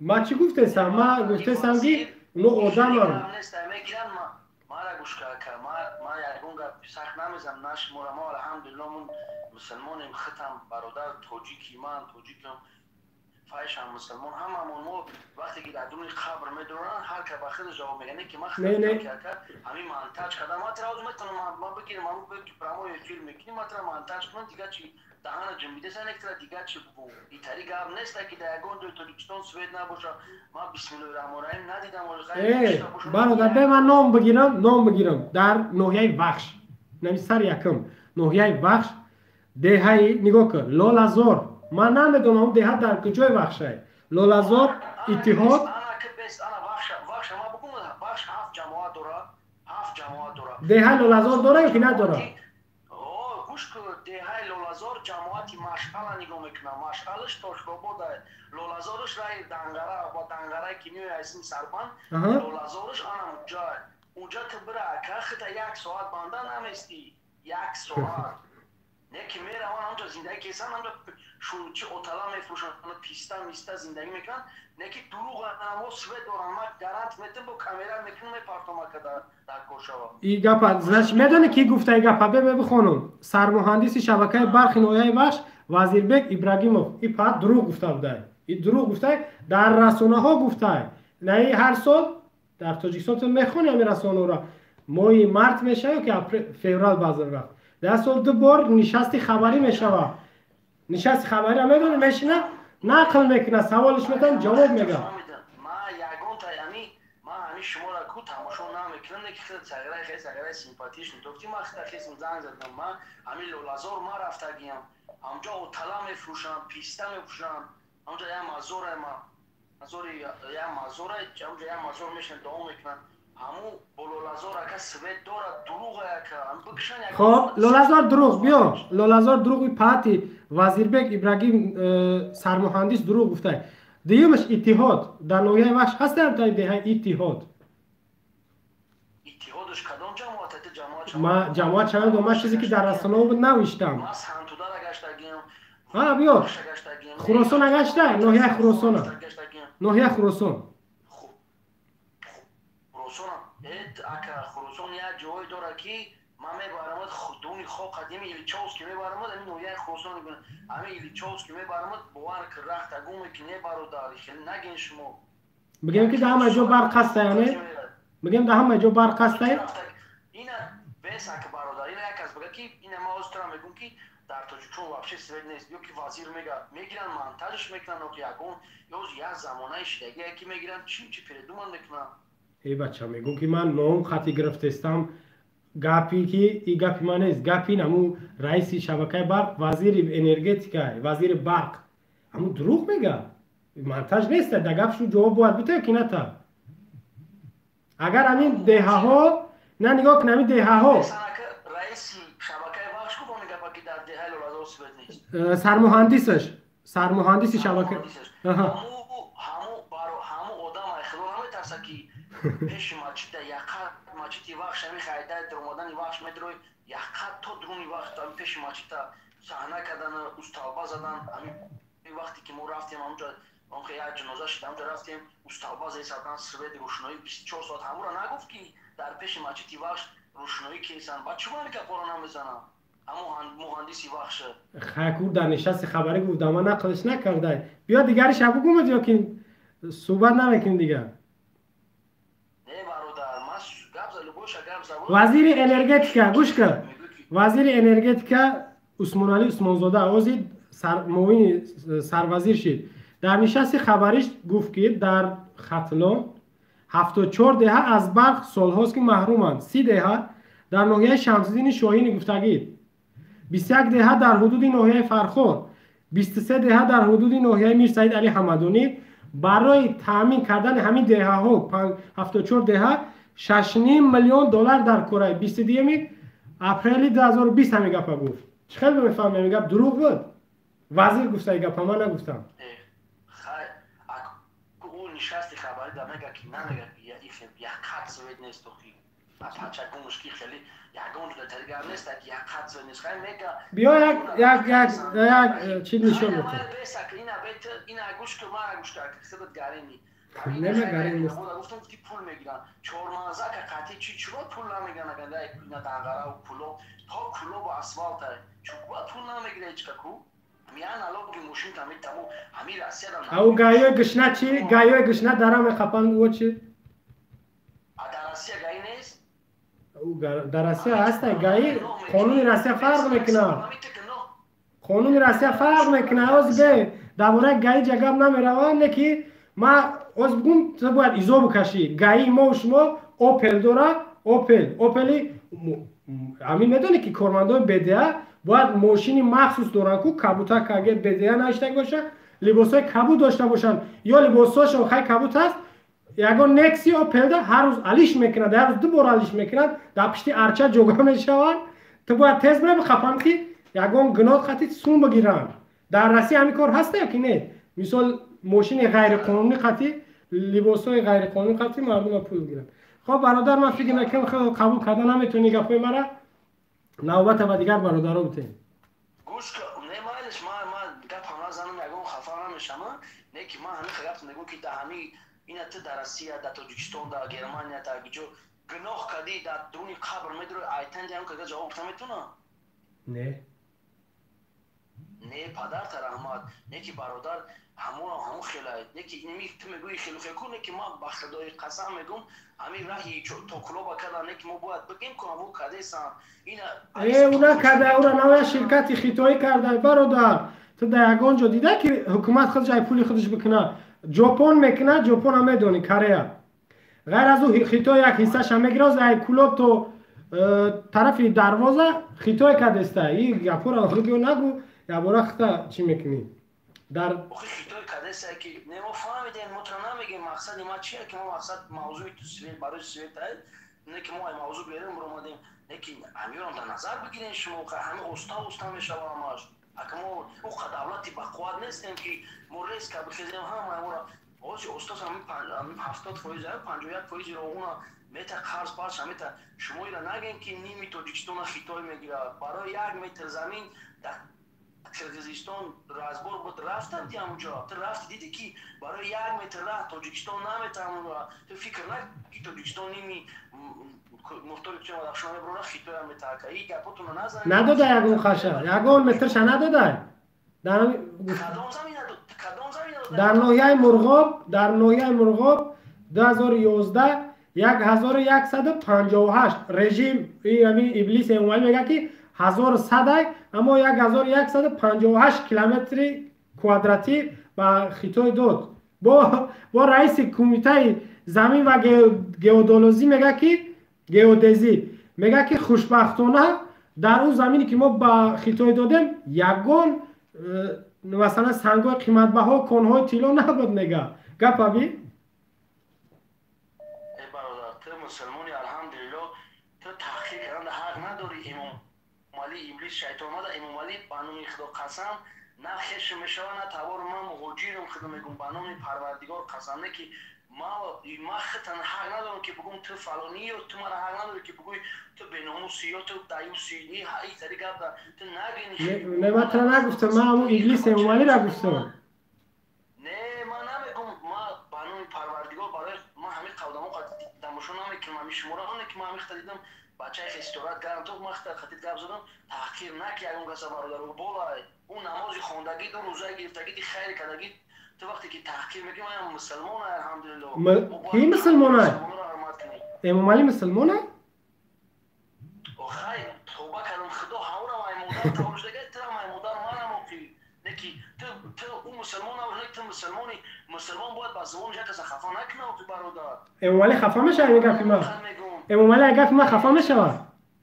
آخه ترا نه اون چی نمیگه که آمودم؟ نه خواسته گفته که با زبان خفا نکن. نه برادر ما گوش کن، تو ما قد میگم که ما آخرین گام ما میگم خدیخ دیگه گام نمیزنم سلامت باشی رحمت برای تلفن داوازگی همین قد میگم که خیلی سیتورات گرم میتونه بچه خوبی کاری که در عذاب قبر گرفته و نشیم هده که ما باشم تمام سلامت باشید خدا نگهبان. خب خداحافظ. خب الو سلام علیکم. خب برادر تلفن دیگری تبوکش مرحمت اویدی موضوع اگه گفتن داشته باشه در پخش مستقیم قرار داری. همون آدمی که در اومد گفت زد کن همون دایفیره که نمیدونم تلفن ما خارجی شاید دایفیر باشه. من خواهش میکنم که اگه گپش نگین این خیلی ما داریم نفرایی که واقعا طرفدار رحمانوف نیستن. نه من گوش کن آخه همون بود رویا جا بیند خیلی نمیفهم همینجا من ناماش گرفتم، ناماش هم نامی دهره هم نامی هم آدم میگه که او منتج میگه کدام منتج رادیو آزادی دا بود رویا ببیند که چند خط چیکار رفته است باز در اومدم دیدم رادیو آزادی را هم سرم ویران شد میدونی در اونجا چی گپا رفته است اصلاح تیوی را میبینی خیلی کن بگوارم گپای حق هم میزنم این چاپلوسوی پدانالا میدره ها خیلی گپ میزنم. نه چاپلوس نیست حقارتش نکه. من فکر میکنم که خبر نداره یا که نمیدونم خیلی برخورد چاپلوس نبوده. آخی مرغاب در میدونی 2013 2014 اونجا خطایی اومدن زستاور کفوی کردن. بله بله بله حالا اون بیچاره نمیدونه، اون نمیدونه چی گپه. گشتگیم در اونجا میدونم همشه. خب آیدی موضوع اگه گفتنی داری برادر 250 دهه که من نام گرفته گیم. در موضوع چه اینجا من به خدا در اومدم. خب برادر خیلی دیرتر تماس بگی یک دیگر برادر را قبول کنیم زنگوشونه. خب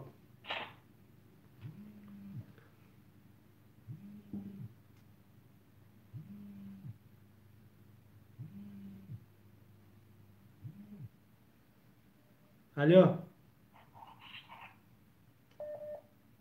الو خب بعضیش بیچاره نمیدونم شاید بترسن یا که. الو سلام علیکم. و علیکم السلام. اگر جان خوب هستی سلامتی. شکرانه خدا. مرحمت برادر در پخش مستقیم قرار دارید. مختصرا یگان گفتنی داشته باشه و این موضوع گوش میکنیم. اگر جان همین مقصد رو در بوره استفاده رفت است بله. موضوع ما اگر ما همین جدای شهری وعدت مکه همین استالبوی که اگر شما میگن مقصد شما اجرا کرده که باید انو در مقصد خدمت کنه چیه برای نکن. بله بله نیکی مکه همین یکون تا همین رفته نمیکنه. خب همون گپا گفتم قبول نداره او پیشتر او هموطن قبول نکرد.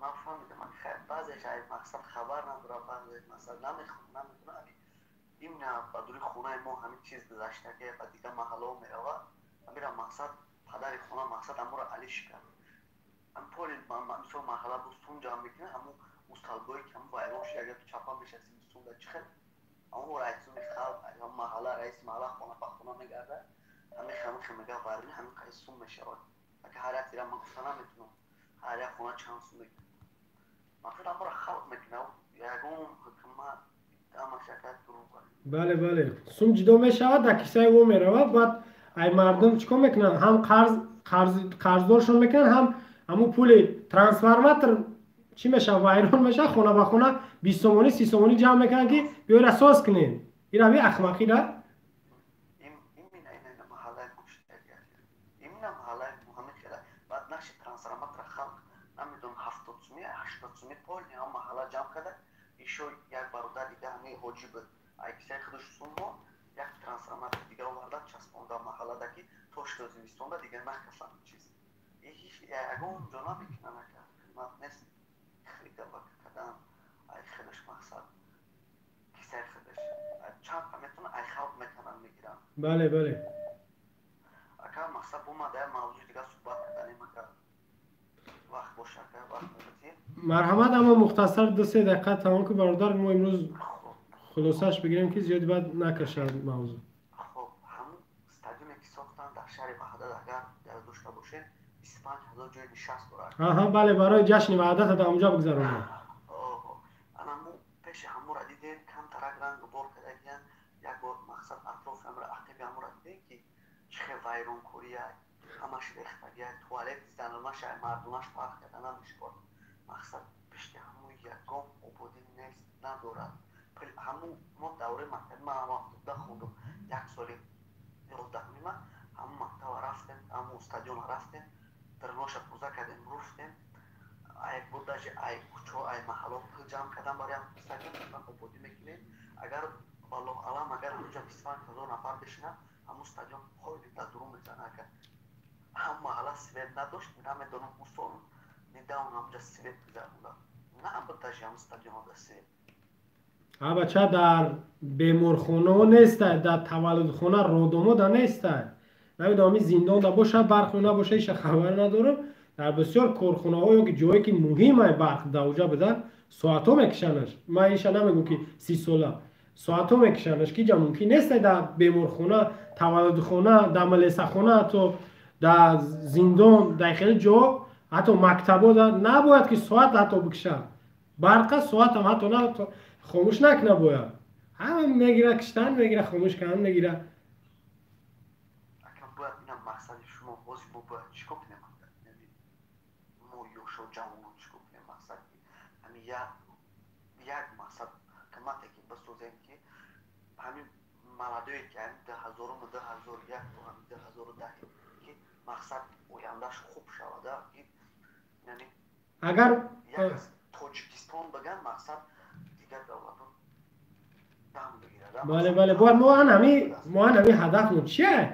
آب روی مردم بخزانیم این پاتور ریزانده سن آب روی مردم شرمنده مو کردگیان قرضدار مو کردگیان به آب رو حتی نمیدونم چی تهمت را در گردن مردم زده استن میدونه که در جامعه جهان ما را جوانو را از اون جمله تروریست میگن افراطی و غلام میشناسن ما این گرین عیبه این بیچاره نمیفهمن بعضیش خب خدا نگهبان برادر با تماس داریم انشاءالله خب داره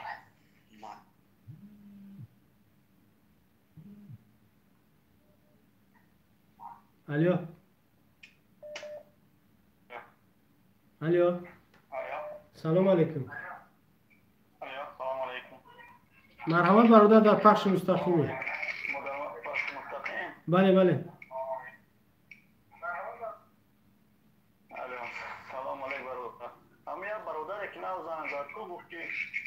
زمینات فروشه و تکنه و تکنه آخه همین خیلی بیناموسا را زنگاشون چی در کار قبول کردن برادر میبخشیده؟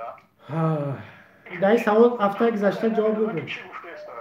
انا که امور اگر قبول نکنی برادر چی میگم؟ اینجا مردم هم بعضیش هم این طرفدار من نیست بعضیش میگه که آدمای خودت شاید قبول میکنی یا شاید میگه تو تکبری میکنی که زنگ وارد چی قبول نمیکنی خودشون میگه بس که یا که دست اولشون جواب بده خودشون گپ زد میگه اگر نه من رنگی بعضیش بیزارم معنی بحث کردن ندارم برادر بله نداره خودش کارش کنه نمیدونه که چی خیلی گپ زنم نمیدونه که چی خیلی گپ زنم یا بار بید میگه یا بار تو دروی همشون سیاه در تاجیکستان یگان نه سویتای نه ягон чинес рӯшона сиё мекунанд, ҳамаш таъриф мекунанд тоҷикистона.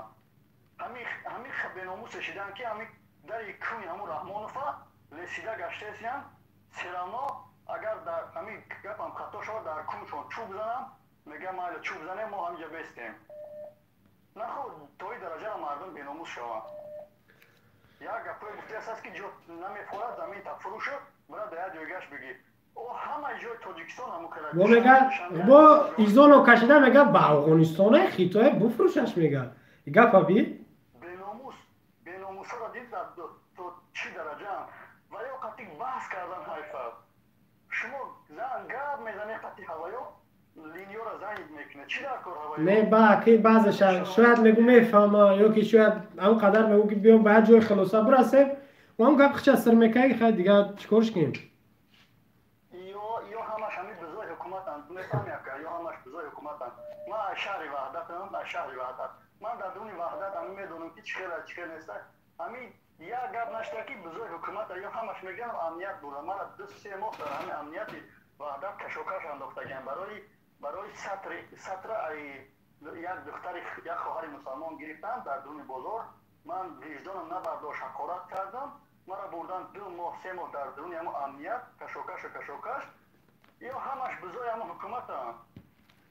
намедонам ки чӣ бигӯем, намедонам барои ки хачон ғулом шидагиам, намедонам чӣ бигӯем. манқурт оли худо ин рӯз накуна ки ҳукумат агар алӣ шава бо ҳамин бузо бо ҳамиё як миллион мефурӯшанд ҳамара. бале бале иншоалло ҳамин хел мешава. бале худо нигаҳбон бародар бо тамос дорем иншоалло. раҳмат калом агар вақтон нагирам. хоб як ду занг дига қабул кунем иншоалло баъд хотима метем. ало салом алейкум. салом алейкум. марҳамат, дар пахши мустақим бародар гӯш мекунем. мехостам ки барои наме ки ҳамин теме ки охирон барои свет ҳарчи ноҳияи кӯҳистони масҷӯ яке аз ноҳияи дурдастарини тоҷикистон аст.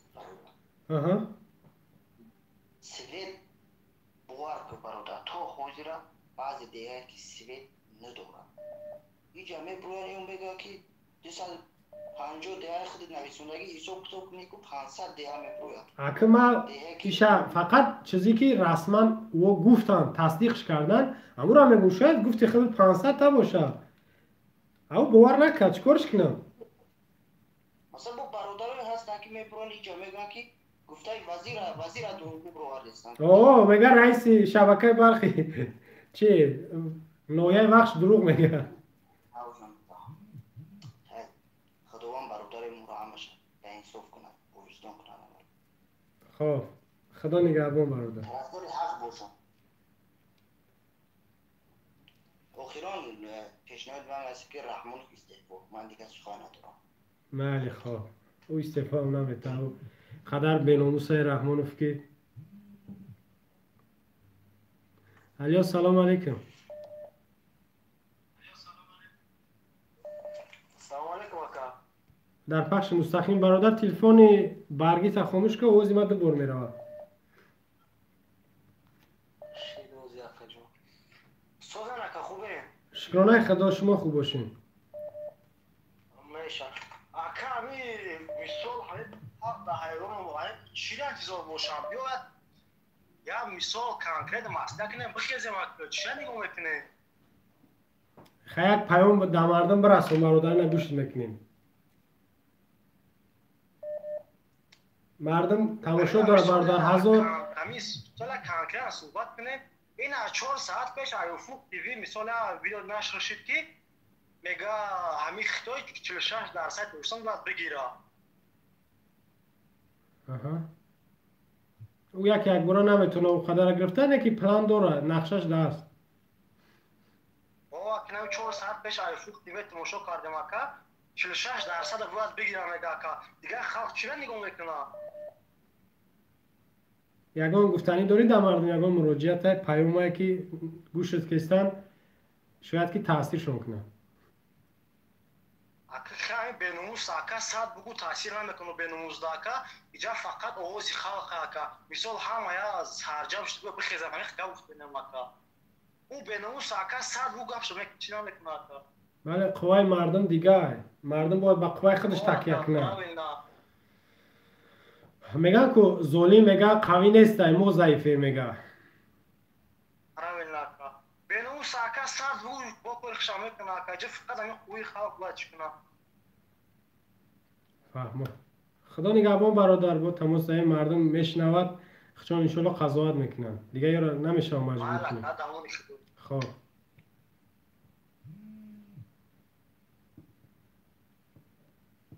علیا و علیکم سلام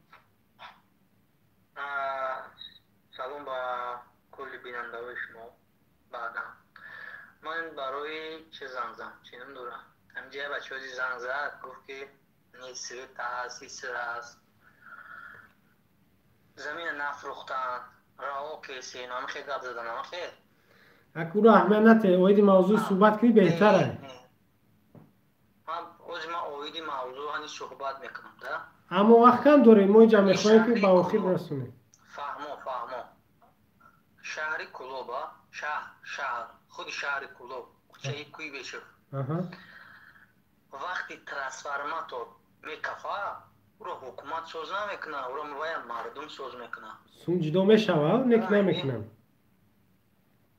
اینجا من میخوام همینجا یکون موده این باشه که قطعش سیاست بخیزه هم که بکر این تعلیم میکنه حکومت این کتو که حکومت حقش کردنه بله هیچ دست یکون شخصیت حقوق نداره که یکی حکومت خیلی کردیم میکنی تو پول میگیری پول خدمت به مردم تو صادقانه برای خدمت میکنم برای مردم من نه که من خدمت کنم و پول گیرم پورا گیرم باید هر یک کس در کسب خودش صادقانه خدمت کنه مسئوله کار در اومدم تا نفهمیدم مسئوله وظیفه داره فهمم بله وقتی که مثال کار میدرویا کار تو قسم سوگن یاد میکنی که من صادقانه برای خلق ملت خدمت میکنم این ایام کارگر عادی تا کارگر وزیر یا پرزیدنت بله این خیلی نه که مثال سوم جدا شد برای ترانسفورماتور یا برای برق ای مردم 50 سومانی جمع کنید تو وقتی ما یاد دارم یکون بار حکومت ترانسفورماتور را سوز کردگی نیست بله نمیکنه صفرش 14 لینه 14 در شهر کلوب همه وقت مردم خوش سوز کرده یکون که سوز کردگی نیست در شهر کلوب یک ناحیه سویت و عموما داره میگنش جیر اوزی ای سرچشمه پایان ای شرابات پایان ممکن شرابات داخل شود همینجا شرابات در نوشتگی 21 دهه برق ندارم ما همه خیلی چند سال شده تاجیکستان نیمم بعد سرچشمه پایان همه قشلاق نداره نامش خیلی نام ازبکی ده سویت مردم با پول خودش کشیده بردگی به امبولار هر یک کس یکاوی دودگی سویت کشیدگی بردگی غربداره چپه میگن غربداره چپش عموما سویت نداره عموما چی میستی در اینجا میستی زنگ میزنی دروغ گفته گاو میزنی حقا ده گاو زنی حقا رایی که پامیر رهای بست برادر بخشیش یک کانتر کوزود من صحبت نکنم لحجوی و تمام بخشیش کدامی نافهمه باشه رهای بین شهر کلوبا بین همه دامه پیش قلعه میره در همونجا نویسندگی هست این خیلی همه عادی کتا گفزن من برای که تا بازی کسی خیلی این ای بودجه مثال خیتوی ساختگی خیریه خیتوی در پیش قلعه پیش روشن نویسندگی سنگ مرده همه خیلی نویسندگی راهوی بین شهر کلوبا راهوی شهر کلوبا رای دوشنبه تا کلوب رای هموار ای رای واسه شابکت تو اینترنت الغام داده سه برادر درآمد کو نفهمیدم. اینترنت الغام داده سکنده کنده میاد. خوزی عکس آواز خوب شد؟ بله خوب شد. حالا از سری ای نوبیایی فراموش کردم دوستیگه خلاصه ای اولیمتوی اوس گذشتی ای اولیمتوی تو کلوب راهو روز نیست راهوی وسی همه خیلی کجموکلیج مقصد این نیست این صفایزه سختگی نیست توی سختیست است ای کلوب تو در روز قلعه خون راه ابریشیم این توی سختیست است تاجیکستان چند فویز تاجیکستان میسوزه با چیز یک چیزیه گفت تاجیکستان گفت که یگان زمین دادگی نیست ما در دانشگاه میخوندیم اختصاص من گریزی زمین ساز فهمو؟ بله در اگزامی متر اومدی در اگزامی مترویا می نویسی که مقصد تاجیکستان هستدی 43 و از ده دو همه خیر دیسته 43 از ده دو میزنی 5 بال مینوس در بعد یسته 43 یسته 42 از ده دو های فهمو این یکم خیلی مثل سکرت وقتا مثل زمین بجای زمین روی جون تته خوزی ما در پلیتلین کبدو برای چی دوره برنامه شما زنزم خوز ما در پلیتلین قطعی قرغزو شتگی دیم بله سده یک قرغز گشت اومد همه خیلی گب زد همه خیلی گب زد گفتی شما زمین قطعی داده نو اولی داری زمین کتایم دم я сказал, мы не дали же, там какие-то договоры есть, на 40 лет будет возвращаться. Лучше земля открылась, мы утопились, чего? А я замин не кафит метр омаде мы بله فهمیدی برای ایگا هم خرغزارا بگم مورا نجات به تایمی رحمانوف انقلاب کنه نه مثال یک چیزگه ایگه یک گفت دیگه ده مقصد حکومت همین سیاستی که گرفته رفته است حکومت سیاستی که خودی رفته است حاضر بله این سیاست شکستی ما اگر همین سیاست دوام کند با شکست حکومت از بین روی حکومت می شود بله باید حکومت یک ذره سیاست کنه که مثال با طلبات جهانی جوابگو باشه خوزی احسای 1992 تا 2005 6 10 نه خوزی همه інформационі война хочем не хочем это будет народ всегда поддерживает этого мухолифора хамавар мардум гӯш мекунад дар Россия барои чӣ برای که مردم عذابی که مردم در روسیه دارد توجیه یگان ملت ندارد بله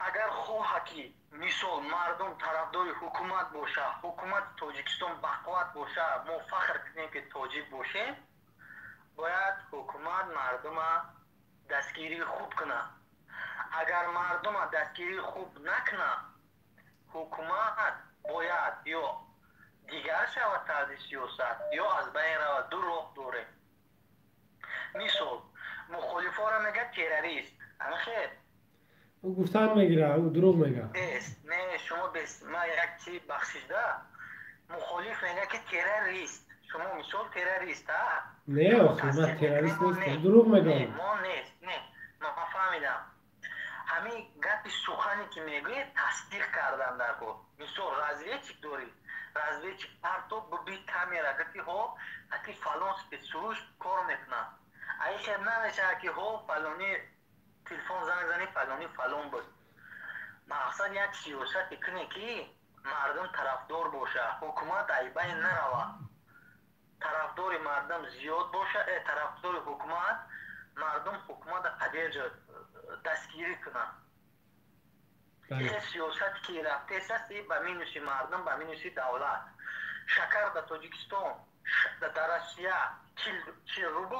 40 روبل این میشه 6 تومانی در تاجیکستان 8 یا 10 تومان اما خیلی خطا نکنم اما خیلی 8 تا 10 تومان برادر مختصرش بگی که دیگر برادر یک تا گفتیم قبول کنیم زنگر تمام یک چیزی میگم تمام محصولات اول در تاجیکستان در کرغیزیا یک قبچه 1500 اما 2800 روبل خلاصه یک نمودی کنه که هم مردم آسان زندگی کنن، خوب زندگی کنن، مردم دستگیری کنن. اگر همین سخنای ما اگر یکی شنوه مردم دستگیری کنه در ایرپورت کلوب مترو یا چوی پلیتی بزگرانم تا این کارگری که هست این نمیشوید. ما در روسیه ملیسه در پول نمیتم ما میخیدم در توجیستان پول میتم ما در وطن خودم اگر پول تیم ما میزگرانم ما در روسیه میزگرم مسکو را تمام جوش مسکووسکی область کجور فورا میرم ما یکون کس ملیسه را پول نمیتم این میخیدم اگر که در توجیستان در اومدن با پاسپورت توجیکی زاگران توجیکی میگه 100 روبل بگذارونه نمیدین اگر تو کنسکی ما ملیسه روسا پول ندم ترم پول تو گادانه تر حکومت پول تو اخی زبان لیتینات یک چیز دیگر میگم پناه خدا برای باید پناه با خدا میکنیم در ایرپورت کلوب مترو میشولا مترو گشته آمدن روسیه ده کیسه تا میکن چند سومونی داری شما تا برور خیلی نمیشه خیلی حیدی دزد این مثال ده مثال که مترو بو میگه اون فامیل درو الکترونی خریدگی بلیت ای تو کلو توجیکستان خریدم تو دا ابراد نخریدم بلیت میگه نام دروغ ما 50 نفر رو روی میکنم دروغ نه اگه یک نفر ما دروغ شد ما خودم در رجیستر کردن ایسو روی میکنم درست ایسو گشتم میگه دروغ مقصد یک کاری کنه که این مثال در چشم مردم خواب پوشیدن در کار نیست. بله خدا نگهبان باید یکی حقیقت باشه مردم طرفدار حکومت باشه حکومت مردم دستگیری کنه مردم حکومت دستگیری کنه در چشم مردم خواب پوشیدن در کار نیست. سلامت باشه پناه خدا نگهبان حضور رحمت برای زنگ قبولی کردگی تو خوب خدا نگهبان خب هموطنان گرامی زنگو هست ما که نمیدونم تو که ما زنگ قبول کنم یعنی که هم دیل بزن میشه و زیادی باید صحبت کنیم اگر زنگوش را قبول نکنیم بعضش خفا میشه اگه ما را زنگو را قبول نکرد یا که اهمیت نداد چیکار کنیم یک زنگ قبول کنیم. الیاس سلام علیکم. مرحمت برادر بسیار خلاصه کرده صحبت کنید دیگران اگر یگان زنگ باشه قبول کنید تمام بامید.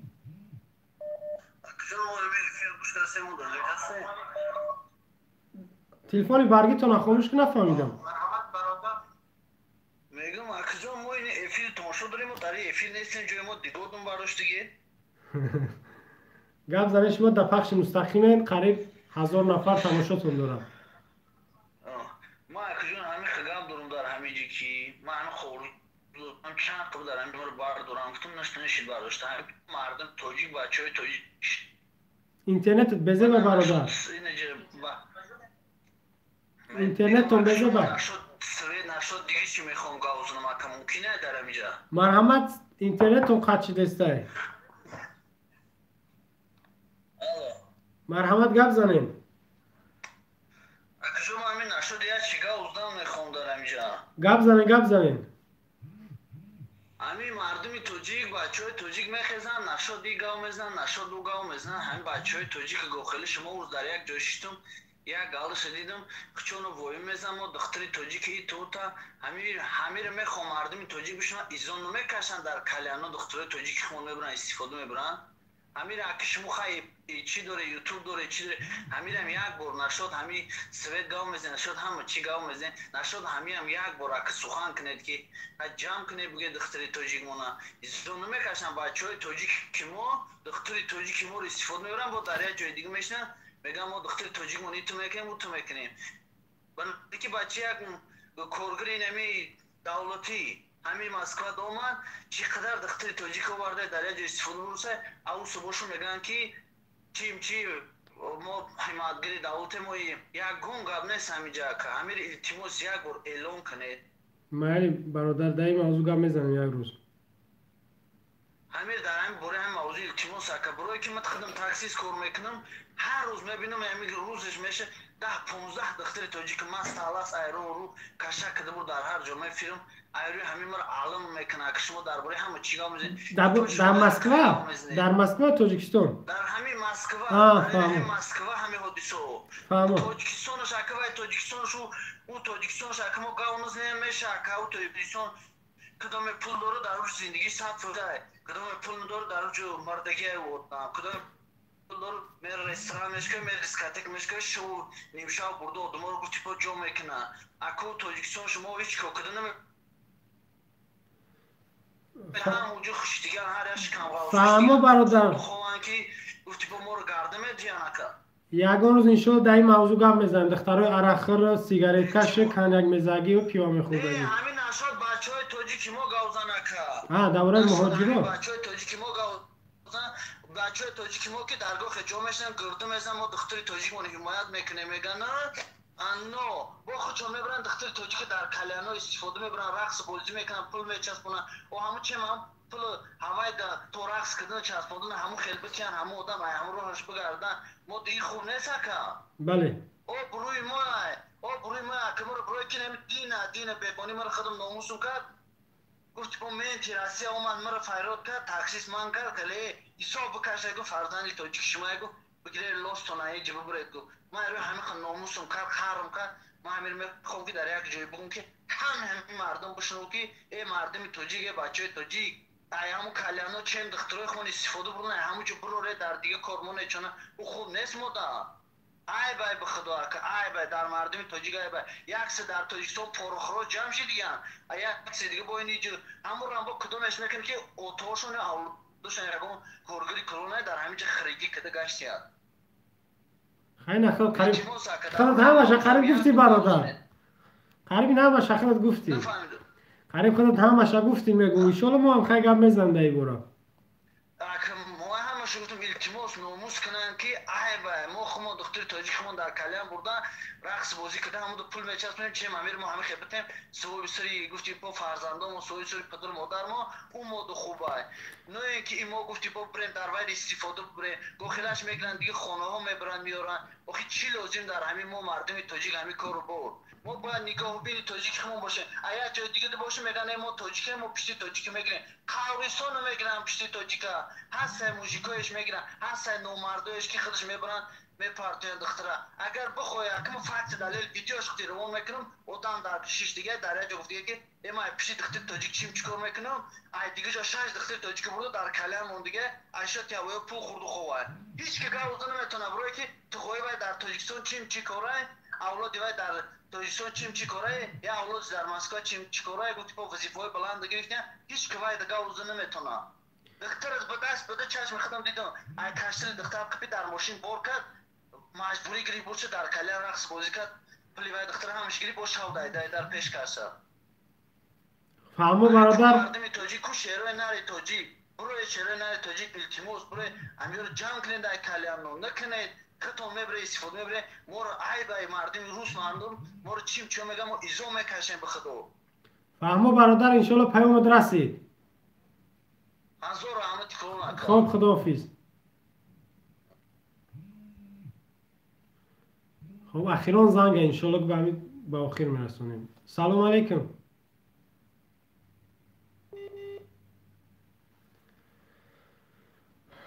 خب الو اخیرا زنگ قبول میکنیم ان شاء الله که خاتمه میتیم الو و علیکم السلام برادر بفرمایید در پخش مستقیمی شکرانه خدا شما خوبین تنجین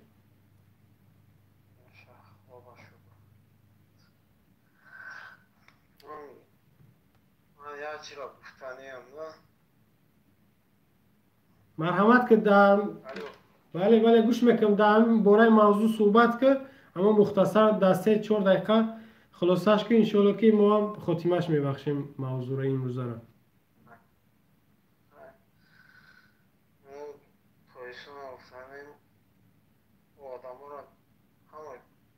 سر تا پایان شد هم بسواد شتگه و چوپان ممکنه حساب مولا نمیدونم یا اما خیلی بسواد داشتگی یارو تاکسی خطی رفتیم در تمام نشستگی یک از ریجستراسا کذا نمیتونم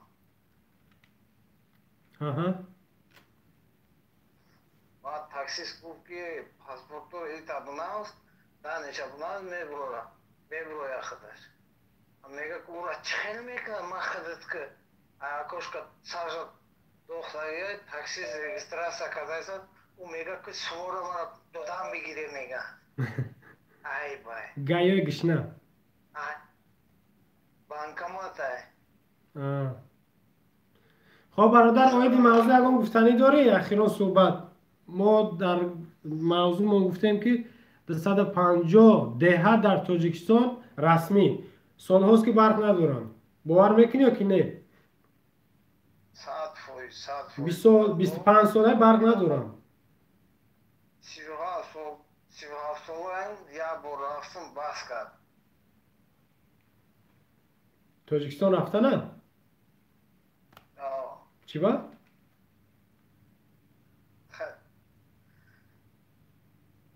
نشید فهمم خب اخیرا نگاه گفتنی داشته باشیم برادر مرحمت انشاءالله که با تماس میگیره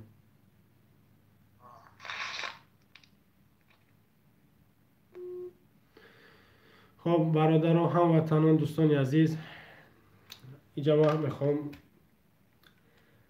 در سخنرانی که در موضوع خاتمه ببخشم زنگوی شما دیگه قبول کردن نمیتونم و یه چیز دیگر هم بگم که ما در واتساپ نمیتونم که هر وقتی که هر ساعتی که شما زنگ میزنید ما قبول بکنم ایرا نمیتونم ایرا فکر میکنم دیگران نمیتونن زیرا شما تصور کنید که این برآمد یک ساعت یک نیم ساعت ایش زنگ میزند مثال صحبت میکنه حتی این موضوع هم میره خیلی نمیشه او را مجبورش کنی یا که او را اون گپی سختش بگوی که بیا در این موضوع گپ زنی نبرو خیلی گپ میزنه میگوی احترامش میگه که بیا امون درد مثال مشکلات خودش میگه که امون فکر نظر خودش میگه بگه انا که در تنهایی ولی یک برادر رو زنگ زد قریب یک ساعت خطیش گپ زدم و میگه که من میفاره هر شب خطیش گپ زنم اوخی خیلی نمیشه هموطنان دوستای عزیز که هر وقت شما زنگ بزنید شما تصور کنید که این همین جواز ما بگیم که زیاد شه اما خیلی خیرخش کردیستم مجبور میگم خاتمهش بده اوخی گپت انا که تصور کرد خب ما هم زندگی داریم یک خب ما هم یک نقشه و یک برنامه خودمون داریم دیگه نمیتونیم که هر وقت شما زنگ بزنید یا که هر وقت شما بخواید ما همون وقت زنگ شما رو قبول کنیم چند که شما میخواید موقع گپ بزنیم و کوشش میکنم که در آینده این امازی زیاد شد قریب 2 ساعت ما گپ زدیم قریب نیم ساعت شما زیادتر شاید گپ زدم بعد از اون زنگ شد خیلی هم گفتیم که گپای پیشوری که برآمد وقتی که در یک موضوع باشه باید 5-6 زنگ قبول کنیم فکر هموطنان را برآمد پرام بشه و کامل بشه به مردم میرسه انشالله که به فایده ما و شما باشه ما خرسندی را بیکاری را گپ نمیزنیم شخصا من چی زور میاد یا که شما را چی زور میاد که میبرین گپ میزنید که گوش میکنید تماشا میکنید یک نیت یک مقصد داره در پیشتون به هدف نیستین جز رحمان و نزدیکاش که هدف ندارن مقصد ندارن خب در اینجا ما صحبت با آخر میرسونم از خداوند کریم منان حنان رحمان رحیم آرزو دارم که سخنان به فایده ما و شما باشه و ما و شما را تا هفته آینده در حفظ امان خودش نگه بداره انشالله زنده باشیم سالم باشیم هفته آینده باز با شما صحبت خواهیم کرد سلام علیکم و رحمت الله و برکاته خدا حافظ و نگهبان